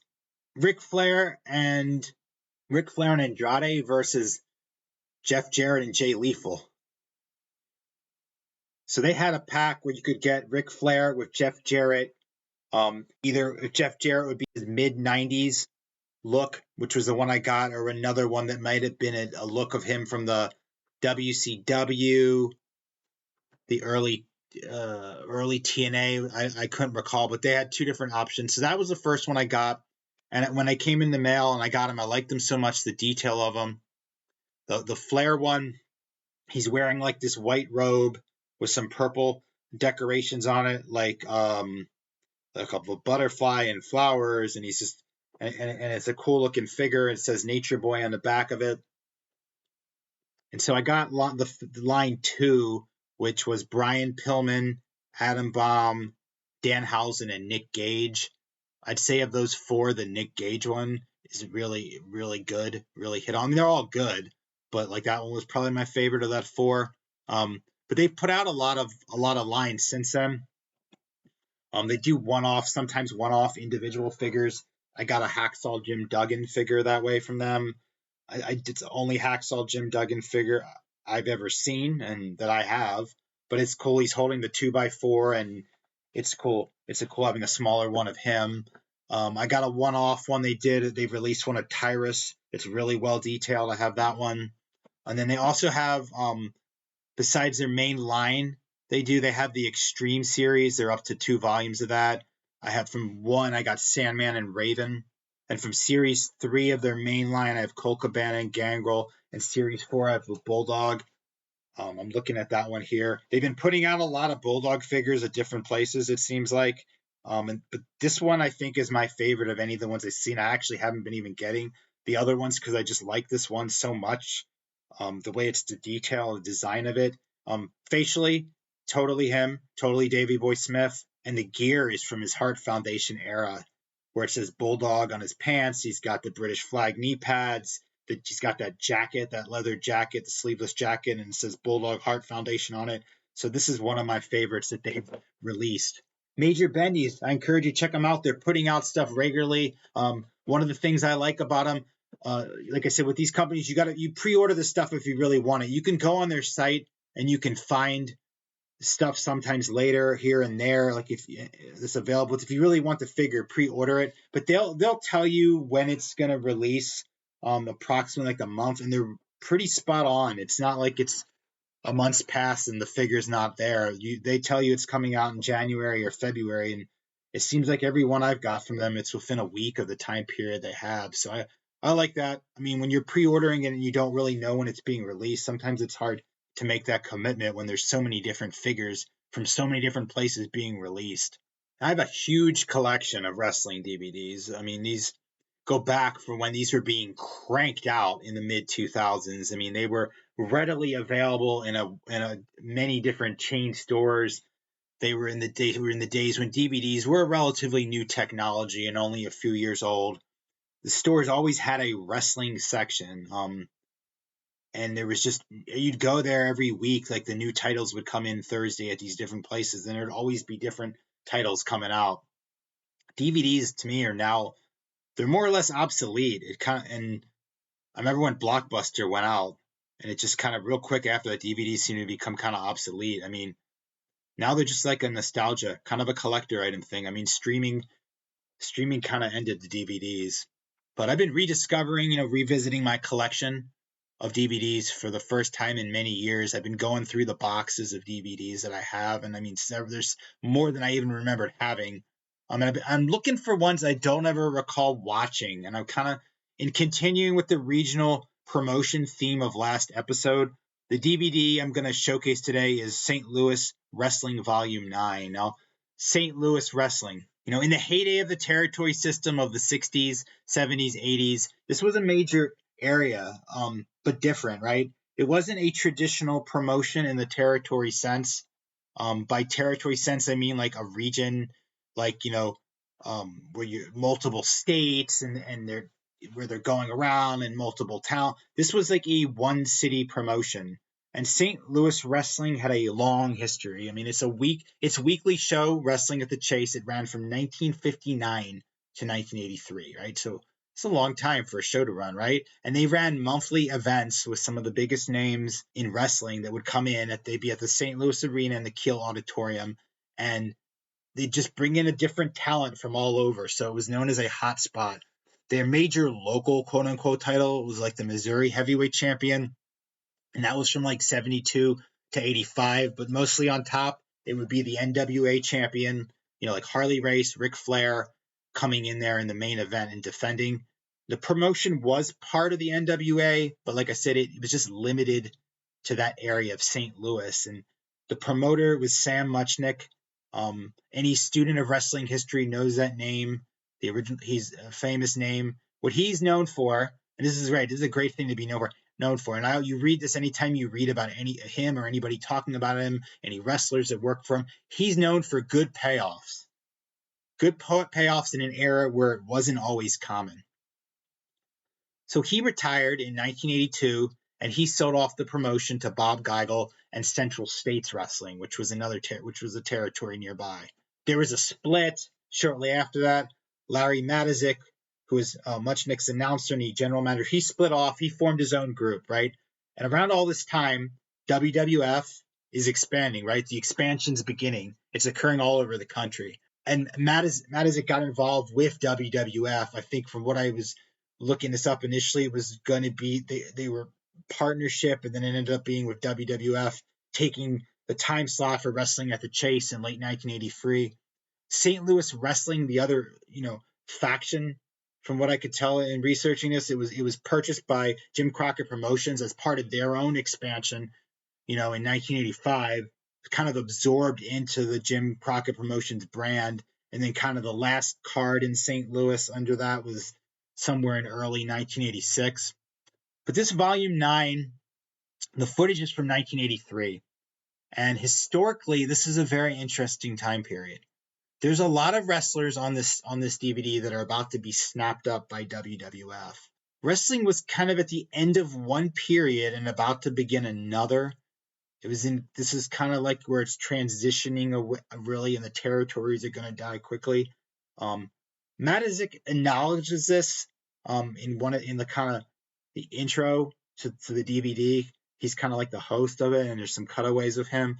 But there's no way that fans, like, why in 1983, if you're a fan of St. Louis wrestling, you've been coming to these tapings every week, following this on TV. There's no way you could have known that this was basically, at the time this footage of the matches and I'm going to talk about was going to be over in less than a year, as they know it. It must have been quite shocking, for them to turn on the TV, and now it's WWF.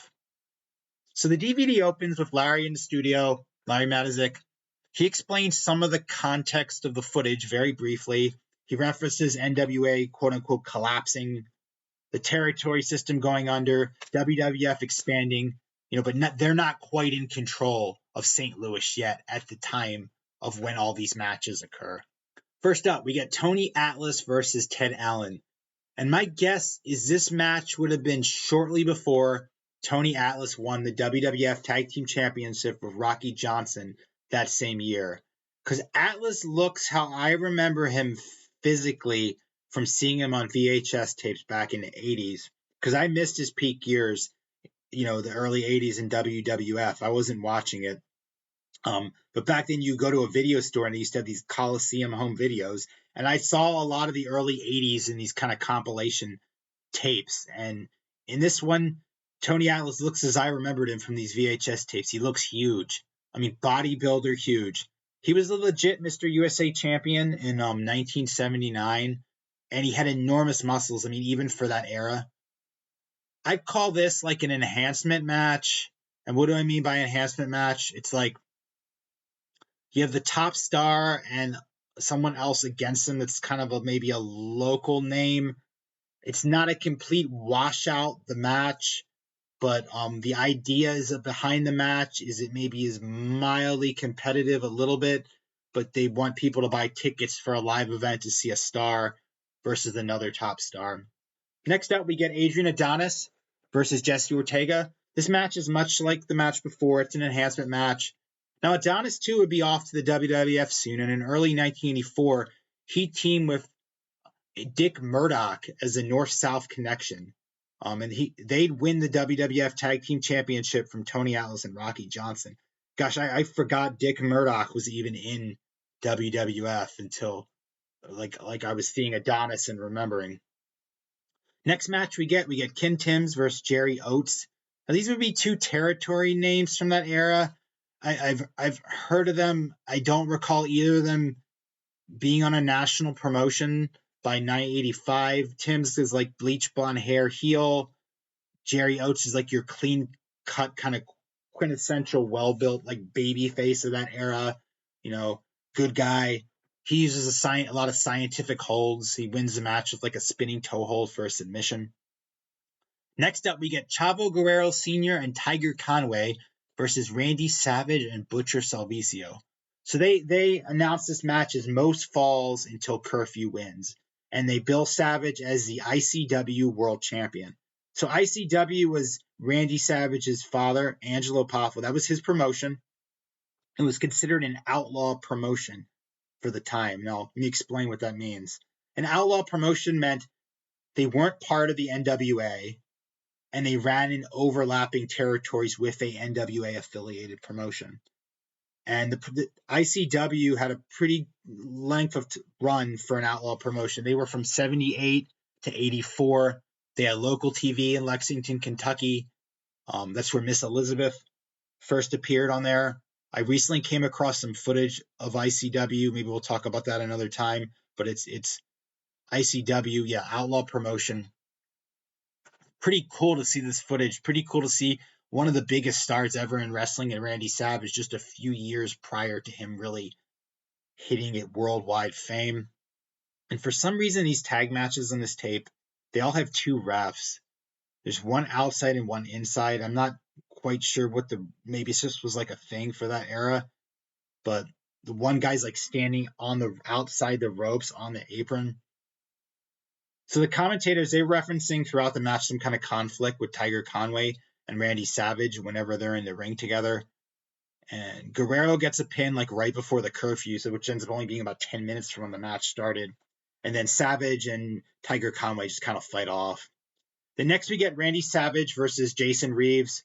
And in a few years when Savage would pop up in WWF, muscles would be a little bigger, a little thicker. The beard would be a little less wild than he looks here. When he would be Hogan in the main events on the biggest shows. But you can see the same energy here, and you can see that unique it factor just in this kind of smaller setting a couple years prior that he was something special. The finisher is really, really neat here. So it's a flying elbow, right? Like that's the move he was doing in WWF. But this is a flying elbow. And I was like, whoa, it's like literally all the way. He literally goes all the way across the ring. And it's not a tiny looking ring. I mean, it's like from one turnbuckle to diagonal kind of to the other side on him. And he pulls him up in a 2 count and he does a pile driver for a win. Next up, we get Terry Gordy and Eddie Mansfield versus Tom Pritchard and Spike Huber. This is a decent showcase for Terry Gordy and his style. I mean, I feel like Terry Gordy's one of those names maybe that if you're new to wrestling, you might not know as well. But this is a really good showcase and shows what was really special about him. He was both a brawler, but he was also very athletic, and he moved very well for his size.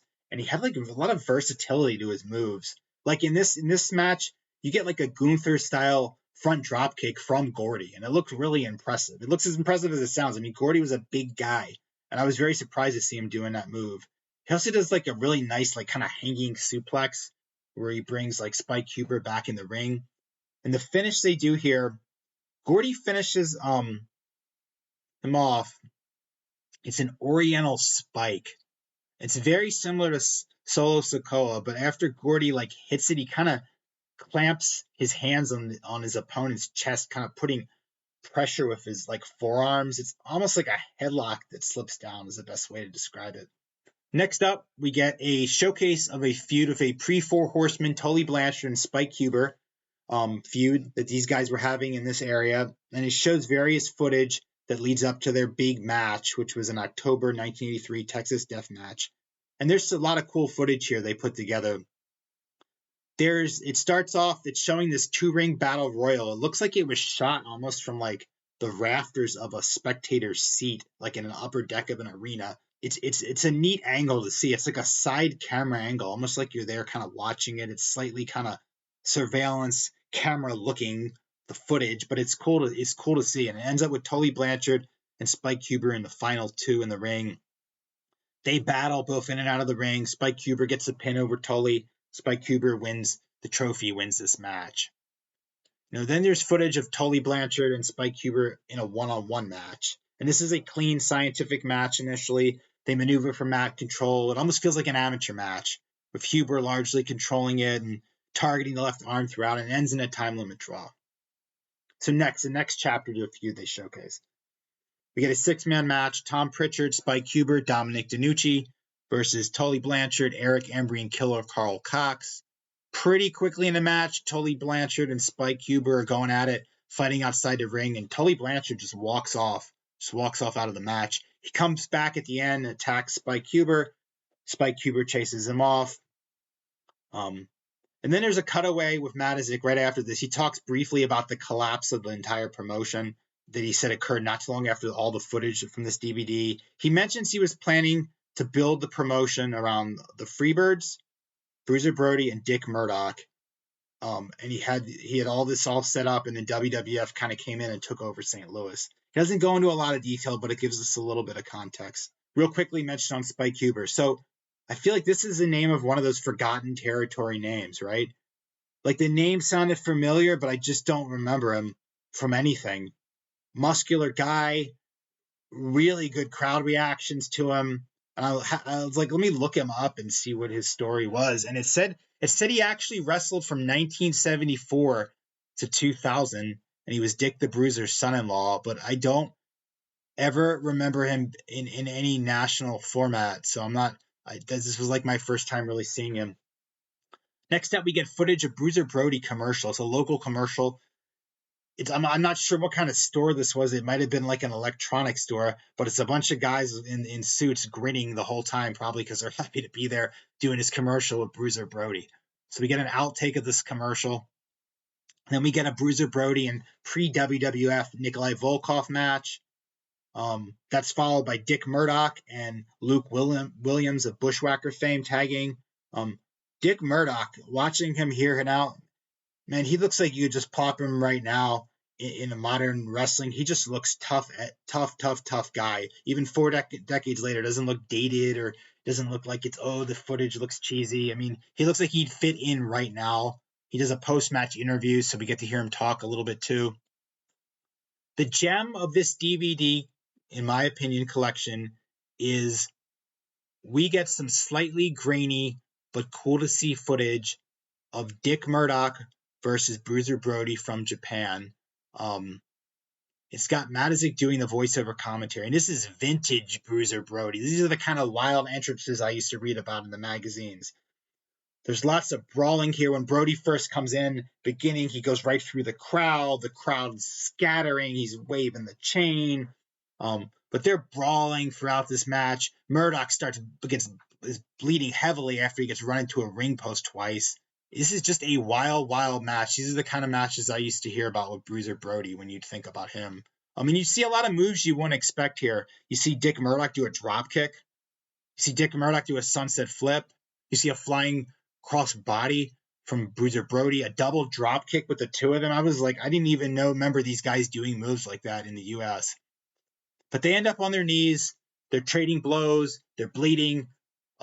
Bruiser Brody, he shoves off the referee, and it just turns into an absolute melee brawl. I mean, in Japan, and they still have this where these newer wrestlers, they're around, they call them young lions, I think, in New Japan. They're around the ring, and they're kind of there acting as seconds, and they come in and try to break all this up, and Murdoch and Brody just start wailing on these guys. But this is really cool just because it looks so much like a home video and the two of them, and it just really captured that era well.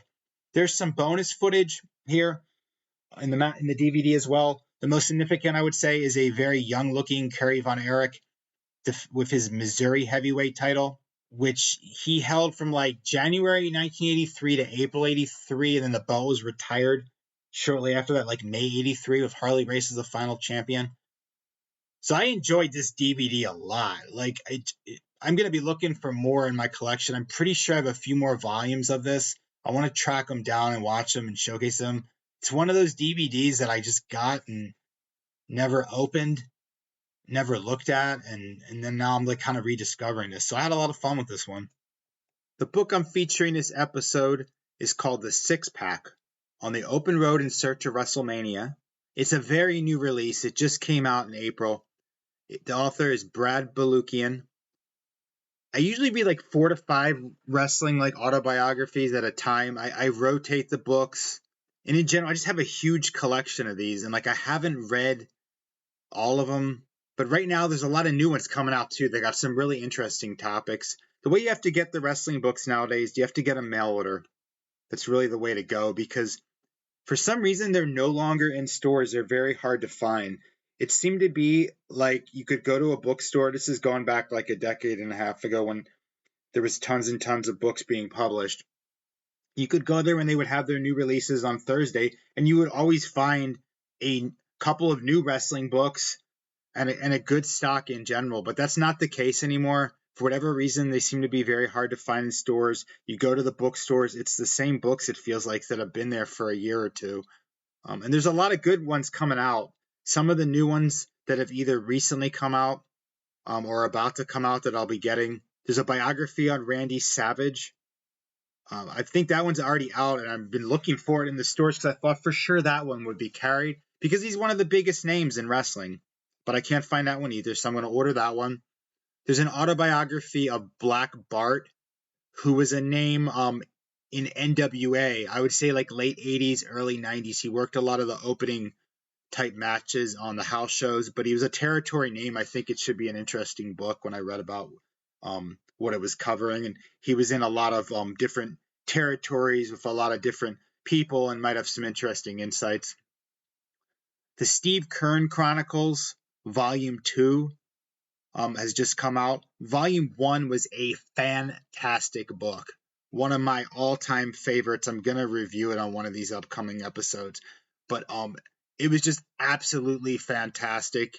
It covered his early life. It covered his territory wrestling career. It went very in detail on the fabulous ones. It was just a very well-done book, and I really enjoyed it a lot. And 2 says it's covering his later career, his time in WWF, and also his work like when he was running a developmental promotion. So it sounds really good. The author that he works with, Ian Douglas, has written a number of books that I've written. They're always very good. So however their system is when he works with wrestlers, the books always come out very good, very detailed. So I'm almost like if I see Ian Douglas's name on that, I'm looking to get the book and then combine with how good Volume 1 of the Steve Kern Chronicles was. I just ordered Sitting Ringside Volume 1 by Dave Penzer and Guy Evans. Guy Evans is a co-writer. Dave Penzer was a WCW ring announcer throughout the 90s. And then Guy Evans wrote the exhaustive Nitro book, which I'm still in the process of reading. I think that came out around 2018. I only got it within the last year, but it's a very, very detailed book behind the scenes on the whole history of Nitro. And then Guy Evans also was a co-writer of Eric Bischoff's last book, Grateful, which I do not have and haven't got a copy of that one yet to read. One of the cool things with the order I did with the Sitting Ringside Volume 1, if you order it through the author's website, they'll sell it with like these bundle packages. So the bundle package I got, the book comes autographed, and then it also comes with the last format sheet of the final Nitro. So I'm looking forward to seeing that. I'm going to actually probably go through that on another episode as one of the merchandise, but I think it's a cool little item. It's going to be signed by Dave Penzer and the writer, so I'm looking forward to getting that. But let's get back to the book I'm talking about.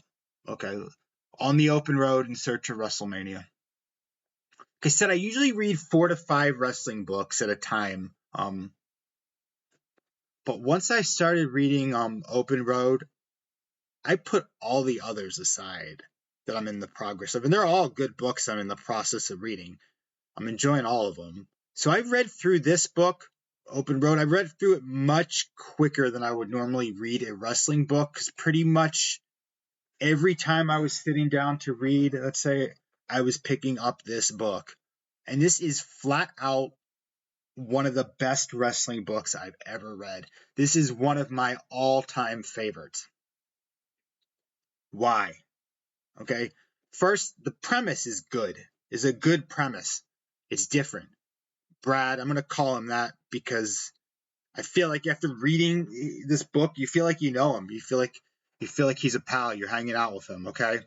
But Brad attempted to write, his background is he attempted to write a biography of the Iron Sheik in conjunction with the Iron Sheik in the mid-2000s, right? So he was going to work directly with him and do this kind of exhaustive biography. Never happened, right? The book never got published, never got completed. So the premise of this book is 17 years later, he seeks a reunion, one with the Iron Sheik, because their relationship, their friendship ended on poor terms. But he also seeks to track down 6 of the other wrestlers from the mid-'80s era, specifically people who were on the card the night the Iron Sheik won the WWF title in December of 1983 from Bob Backlund. So when I first heard this book was coming out, like, they'll put up pre-order stuff on books like 6, 7, sometimes longer than that, months in advance. I was like, this sounds like a really cool premise. It's hitting that period of time that really interests me. It sounds different, the whole narrative of it. So the wrestlers that we have in this book, we have Tony Atlas, Tito Santana, Sergeant Slaughter, Demolition Axe, and Jose Luis Rivera. Those are the members of the 6-pack, right? They're the members of the 6-pack with Iron Sheik that the title's referencing. Okay. There's also Hulk Hogan. There's also a chapter on Hulk Hogan and also on Vince McMahon additionally. So like I said, what really piqued my interest about this book was, besides, like I said, the topic of the mid-'80s, but also the Iron Sheik, right? Anybody that watched wrestling or started watching wrestling in the mid-'80s, the Iron Sheik is an icon, okay? He was the bad guy that you liked.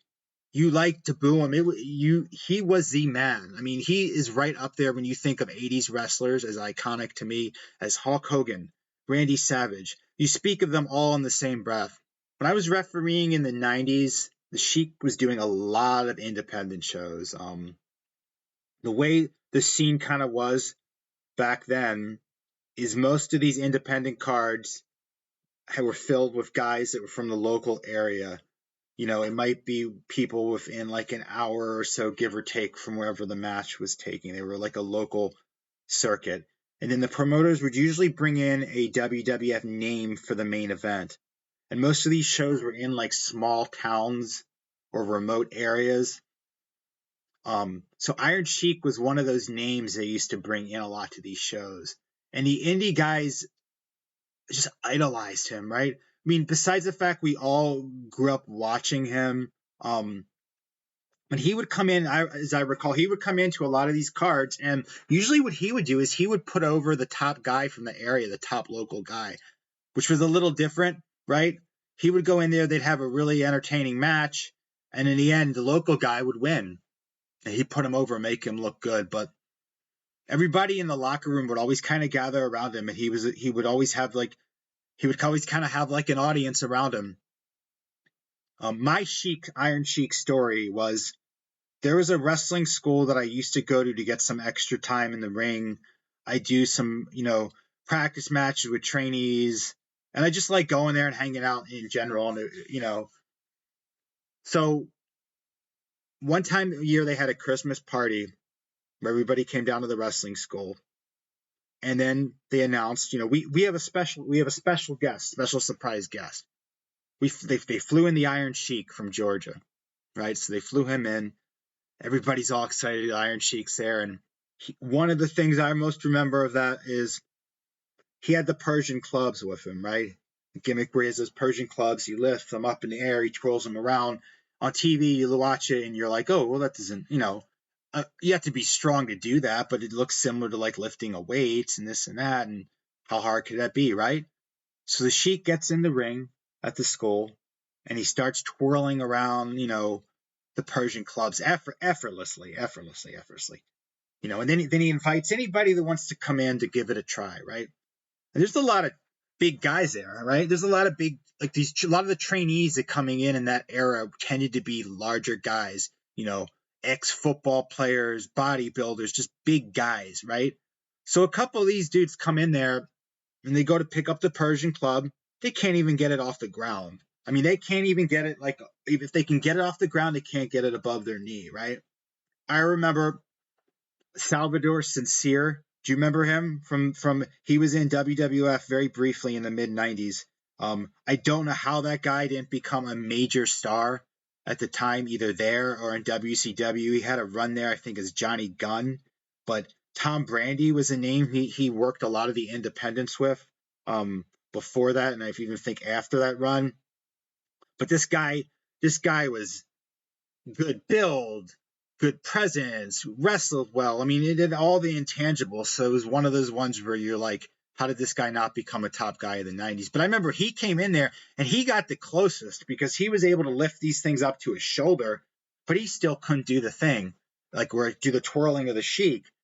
And the Sheik was just having, Iron Sheik was just having a great time. He was like, look, I'm the only one that can lift these. Haha. It was all in good fun, right? Couple other memories from that night, right? So later in the evening, somebody got sick or something out in the parking lot.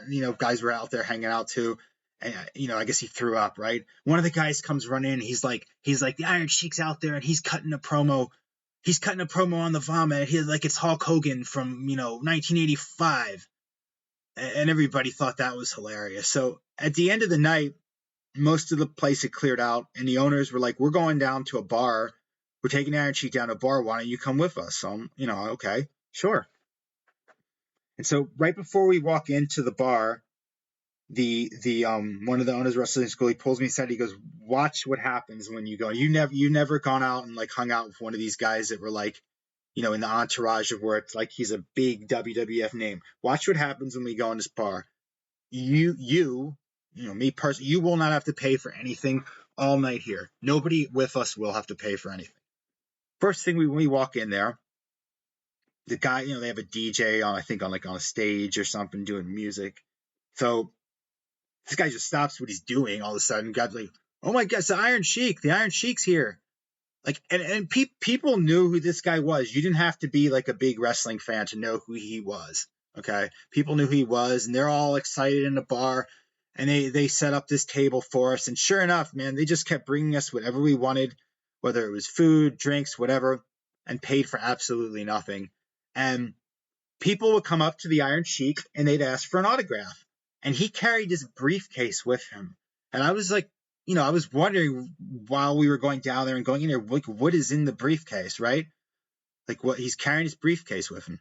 So when someone asked him for an autograph, he'd pop open his briefcase. There'd be an 8x10 in there and he'd sign the thing and give people autographs. And it was cool. It was really cool to see the whole experience. So that's my Iron Sheik story.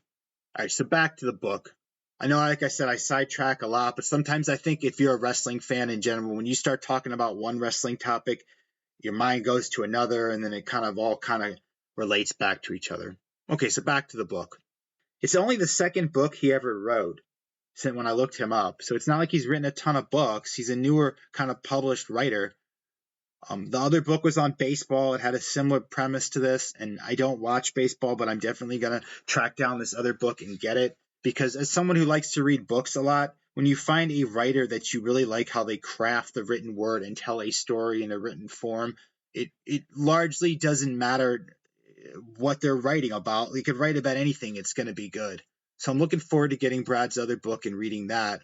But I also, in this book, Open Road, I learned a ton about wrestling in general that I didn't know about each of these wrestlers that he writes about. And he talks to a lot of different people that have known them in different periods of life. And you get some other really interesting insights, really fresh material here. I mean, everything in this book just flows and it flows well.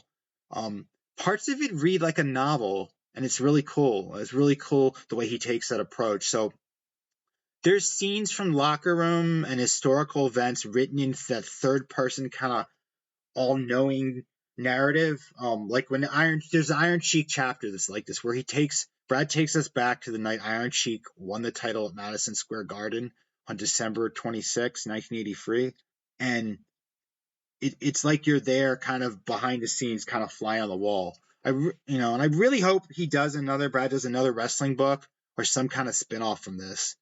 This is just like a one-off, like writing on wrestling, but each wrestler we have, he's presented with a comprehensive bio of how they got into wrestling, their wrestling career, their life after wrestling. Like I said, he unearths a lot of new details. You're going to learn a lot from this book if you're a student of wrestling history like myself, with a strong interest in the 80s scene. Even if you think you know the general frame of all the wrestlers I list, of their careers and their bios. You think you know the general framework of it. You're going to learn stuff you've never heard before. The book opens in 2005. Brad trying to write the Iron Sheik book. In that narrative, there's a detailed biography of the Iron Sheik. It includes a really detailed backstory of what led up to him winning the WWF title. He talks to several people from the Iron Sheik's kind of pre-pro wrestling past. So you get a lot of good insights into the Iron Sheik even before he was the Iron Sheik. For Tony Atlas, the author journeys to Maine to interview him, and he weaves in his biography, into the interview, and it goes between past and present, and it's all kind of seamless. And the way he does it, he really humanizes these guys into making them real people behind the characters. So, the titles of the chapters are really apt, because what he does is, like, for this one, it's Mr. USA Tony Atlas versus Anthony White. So he takes their wrestling name and he takes their real name. And for Atlas, it was a fast rise, a hard fall, and a redemption. It's presented as like a redemption in the present, as kind of finding peace and happiness for himself after wrestling has ended. And it's inspiring. And Atlas comes off very candid with, and an excellent storyteller is working with him to convey his narrative. For Tito Santana, who left pro wrestling mainstream at a very seemingly young age of 40 when he exited from WWF, and yet he continued his career for years working independents. But Brad traces his career all the way, again, back to the pre-wrestling. And we also learn of Tito's transition into a whole other career post-wrestling. For Sergeant Slaughter, we get a deep biography of the person behind the character, again, including his pre-wrestling days. Brad's unsuccessful at getting a face-to-face interview with Slaughter, but it doesn't hurt the book at all. It really doesn't. It just adds to the whole adventure, and there's an interesting twist at the very end of the book where he comes face-to-face with Sergeant Slaughter after all this time trying to track him down. Next is Vince McMahon. Brad attempts unsuccessfully to get a face-to-face interview with him in Connecticut, but it doesn't matter, again, like with Slaughter. He manages to tell a lot of information that is very interesting about him, as far as like the behind the scenes of the early days of the WWF. You get a real feel for what it was like to work for the promotion in those early days. He talks to a lot of the early employees, and it gives a lot of interesting insights. For Demolition Axe, he tracks him down in Pennsylvania. And this one chapter opens like one with the Sheik, where it's kind of like a novel. He takes us back to March of 1990. He explains in part of all this narrative, he clearly explains the origins of and the end of Demolition, as well as Axe's, we'll call him Bill Eadie, that's his real name. Bill Eadie's kind of post-wrestling life. So this was one I was really excited to read about, because I don't feel like there's a lot written about Demolition Axe. And I always kind of wondered what happened, it seemed like he was kind of abruptly removed from the team back then. But this kind of gives insights into that. A quick Demolition Axe story. Some of the final shows I refereed on, he was the headliner on that, and he had the full gimmick he would come out in. And I remember the first time he debuted in this promotion there coming out, the idea was supposed to be that I was getting beat up and the referee was getting beat up in the ring. It would cue the Demolition music and he would come out. And the guy in the ring was doing a like Friday the 13th gimmick, and there was something wrong with the sound system with cueing the music, right? So he was just supposed to grab me and put me up like a choke slam, and then the music was supposed to cue. Everybody was supposed to freeze. Out comes Demolition Axe. He does the save. The music doesn't cue, so we're like in the ring, and he's got me up in the chokehold, and the guy's like, well, he was very, very new. He's like, what do I do? I don't know. What am I supposed to do now? So I'm like, throw me in the corner. So he throws me against the turnbuckle. We're still waiting. The music still doesn't cue, and we can kind of see where they're doing the sound system that there's something wrong from where we are in the ring. He's like, what do I do now? I'm like, hit me. So he punches, he does a punch in the stomach. What do I do now? So he's doing these basic moves, and finally, Axe just comes stomping out there. There's no music, so it kind of killed like his intro, but he kind of comes stomping out there and does a runoff. But that's my memory when I think of him. I think of that story. And he was one of those guys in the locker room. He just sat around everybody. These were all this particular promotion was almost all brand new guys that had less than a year of experience. But he sat around there and he was very open and candid to giving advice to anybody that asked for it. Jose Luis Rivera, he's tracked down in Puerto Rico, and I thought this was a unique twist to feature him because Jose Luis Rivera, a lot of you might be like, well, I don't remember him, but if you went to a lot of these house shows in the 80s and watched the TV programs in the 80s, this guy was always on the shows. He usually worked the opening matches of the house shows, and he was on TV doing kind of, as they called it back then, jobber matches, or as now you would say, enhancement. And he was also a member of a tag team, the Conquistadors, that was there in the 80s for a little bit of time. But like Brad says in the opening kind of this chapter, the guy's kind of an enigma, right? You don't know much about him at all. I mean, you just know the name, but we get a comprehensive bio on him. And that's the way it is, like I said, with this book. Each guy gets a very comprehensive bio about their wrestling career and their life after wrestling. The Hulk Hogan chapter has some interesting insights into him, too, into the behind the scenes of his WWF reign. He interviews someone that kind of traveled with him and was like his assistant during those peak mid-80s years. Brad goes to the Hogan's karaoke bar. He doesn't get an actual interview, but again, I said this twice before, but it just doesn't matter that the interviews aren't there. It's just more of the experience. The writing's so good and the unearthing of the details are so good. You won't mind the lack of interviews sometimes when you're actually reading the book. So like for Hulk Hogan, he takes us to the very roots of Hulkamania in WWF. We're there as Hulk Hogan first arrives. It's a behind the scenes narrative kind of lead in the weeks leading up to his historic win. It's very, very interesting insights into Hulk Hogan's music career pre-WWF, much deeper than I've ever seen anywhere else. So the book ends with a reunion with the Iron Sheik, and Brad mentions that the Iron Sheik actually passes away about less than a week after concluding the book. So that's how we kind of end with this book. So I bought this at a major retailer. This one they actually carried. What's interesting is I came back to the same store again a couple weeks later. I was looking for the Macho Man book, did not find it. I was wearing a Sting shirt. It just had a giant picture of his face on it, right? So I always feel like wrestling connects people.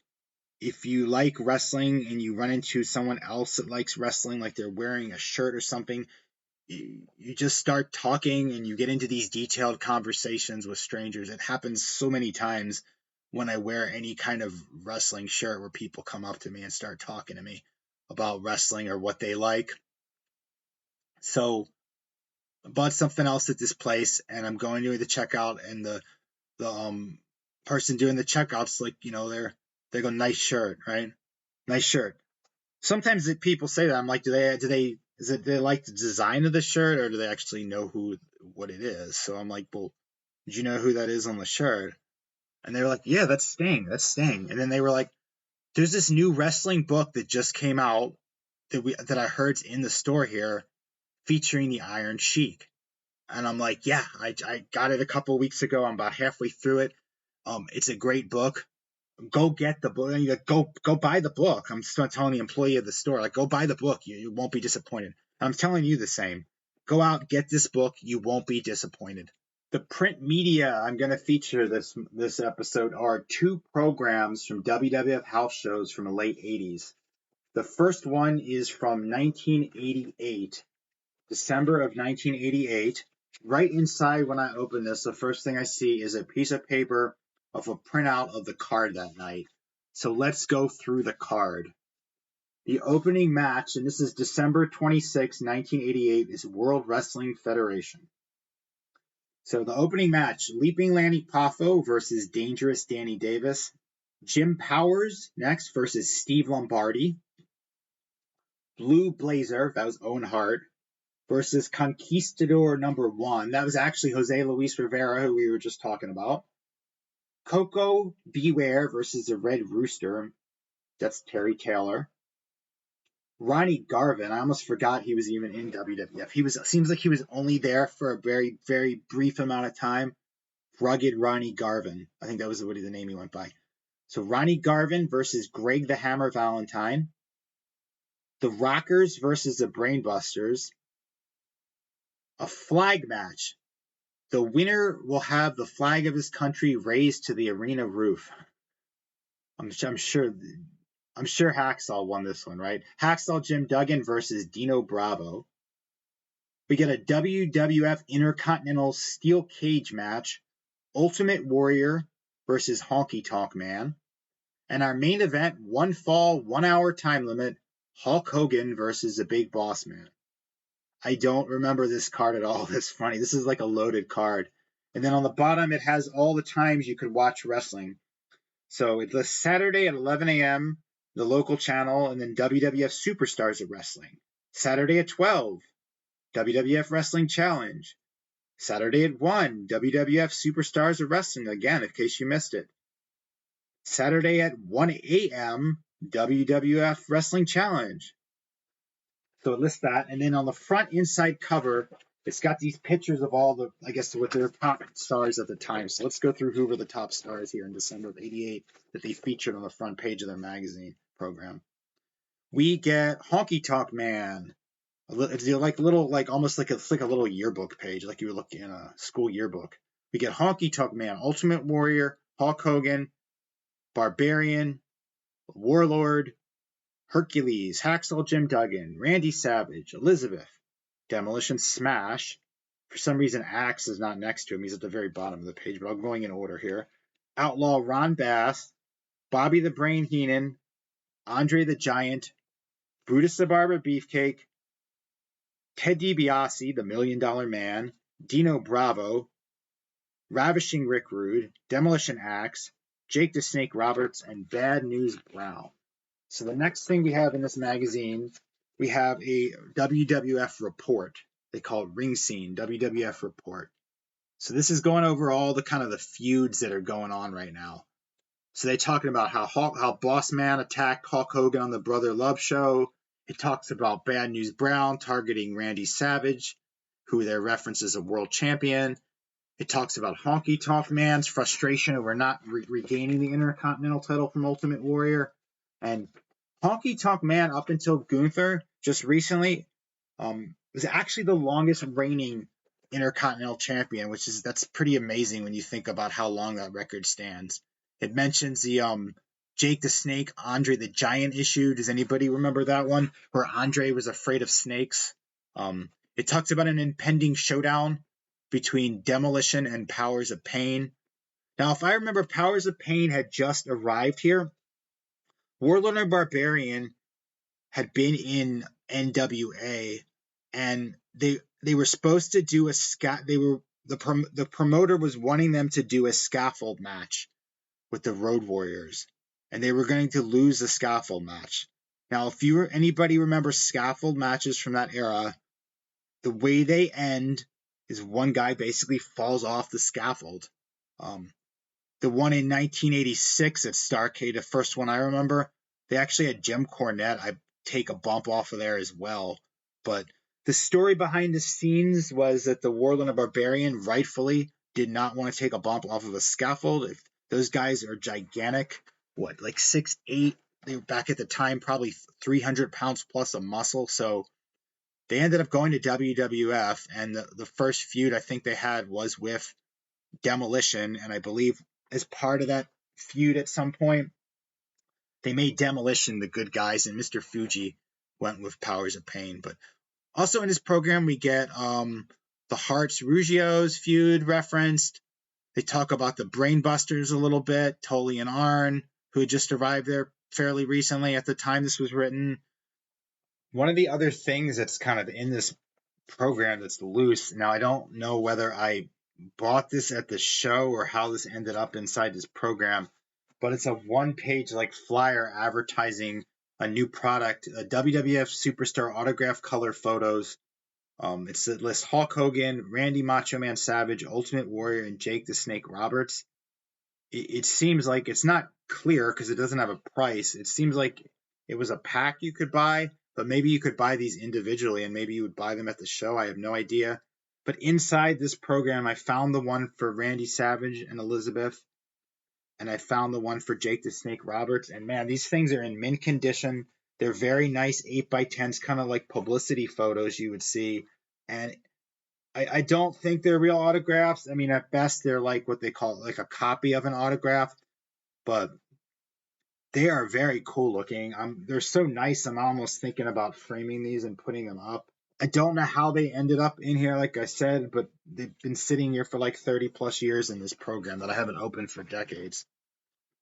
So let's go to the next program here. It's from November of 1989. It's got the same thing. It's got the piece of paper slipped in the front.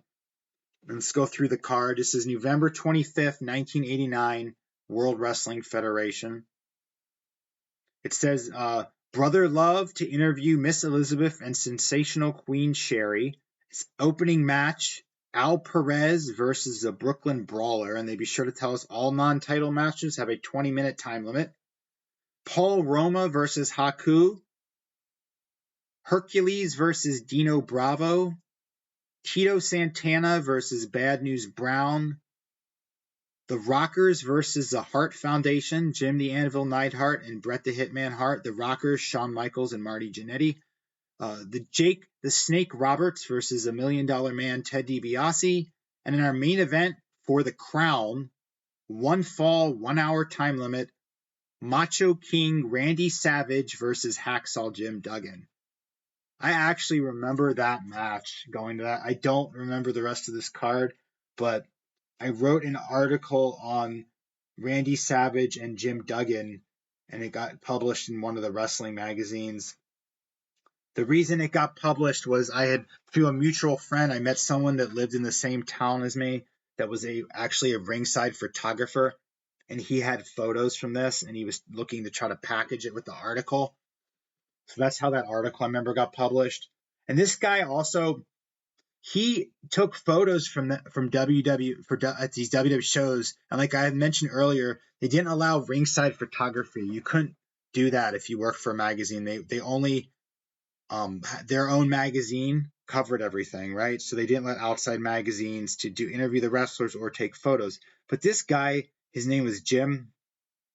This guy somehow every show, without buying a ticket, and I was always amazed by this, on sold out house shows of WWF in the 80s, just to give a full context, he somehow could get and sit in the first row every time, would find an open seat, and,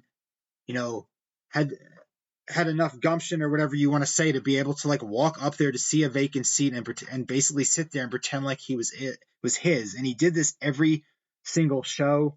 And he shot a lot of historic main events with Hogan, the photos, and had great photos from doing it this way.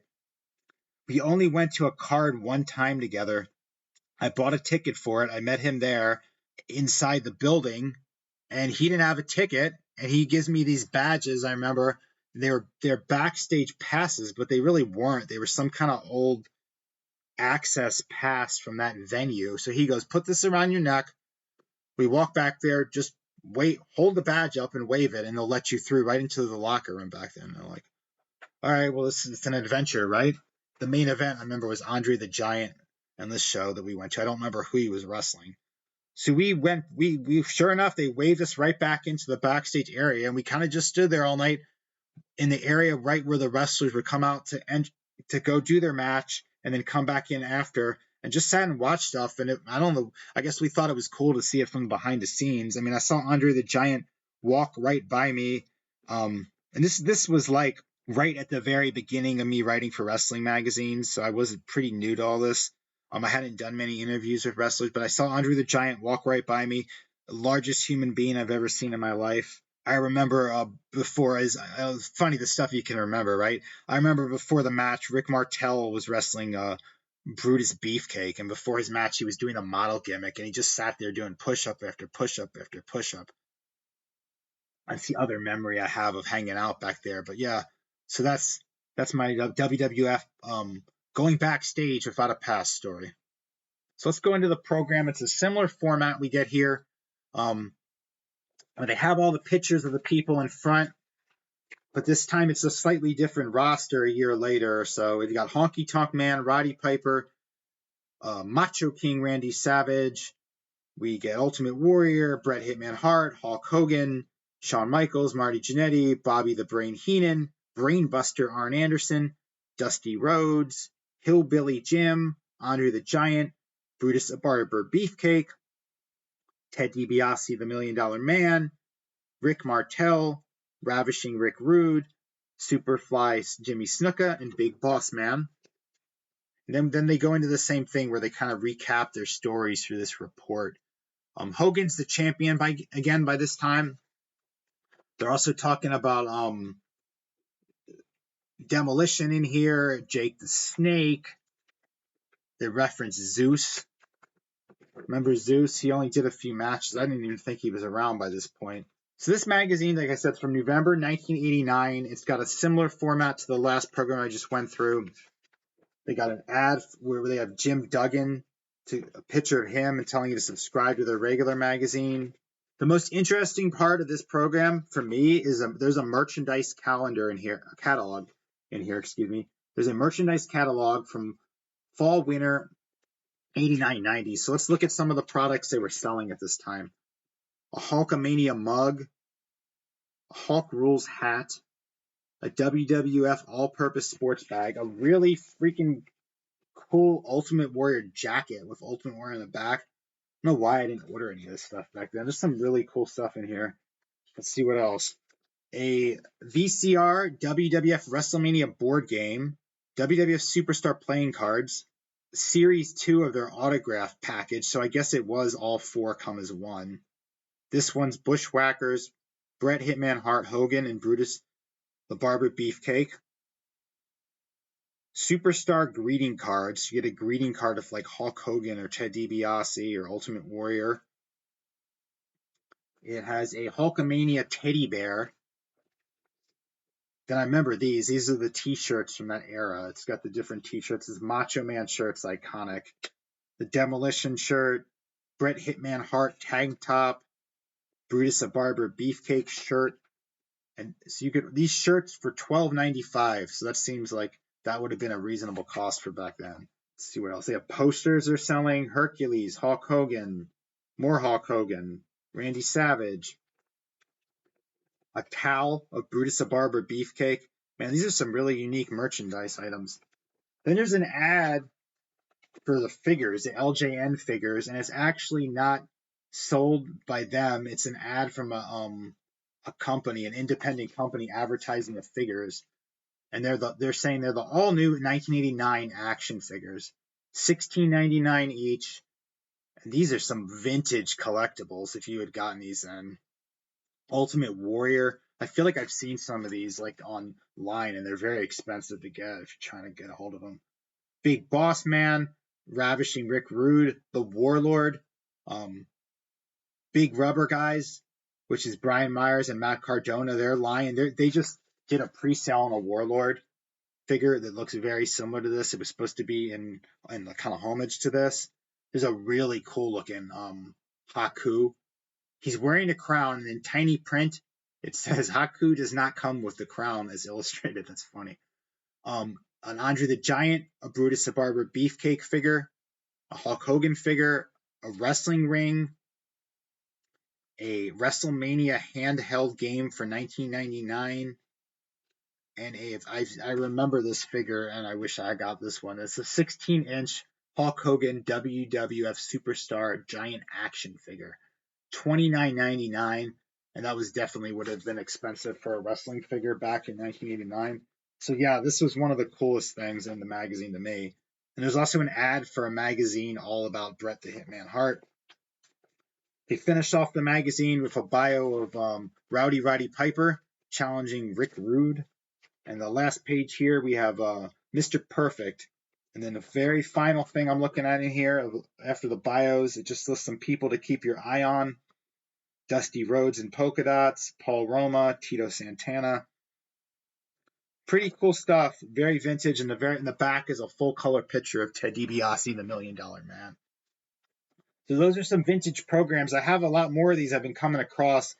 I'm trying to only feature the ones where it has the card, actually, the piece of paper with the card in there, but I'm going to dig through more of the boxes and see what else I can come up with, because I've always liked programs and I used to buy a lot of them whenever I'd go to a show. Thanks for listening. I'll talk to you again next episode. If there's any topics you'd like to hear me talk about, please send me an email to tpwemedianetwork@outlook.com.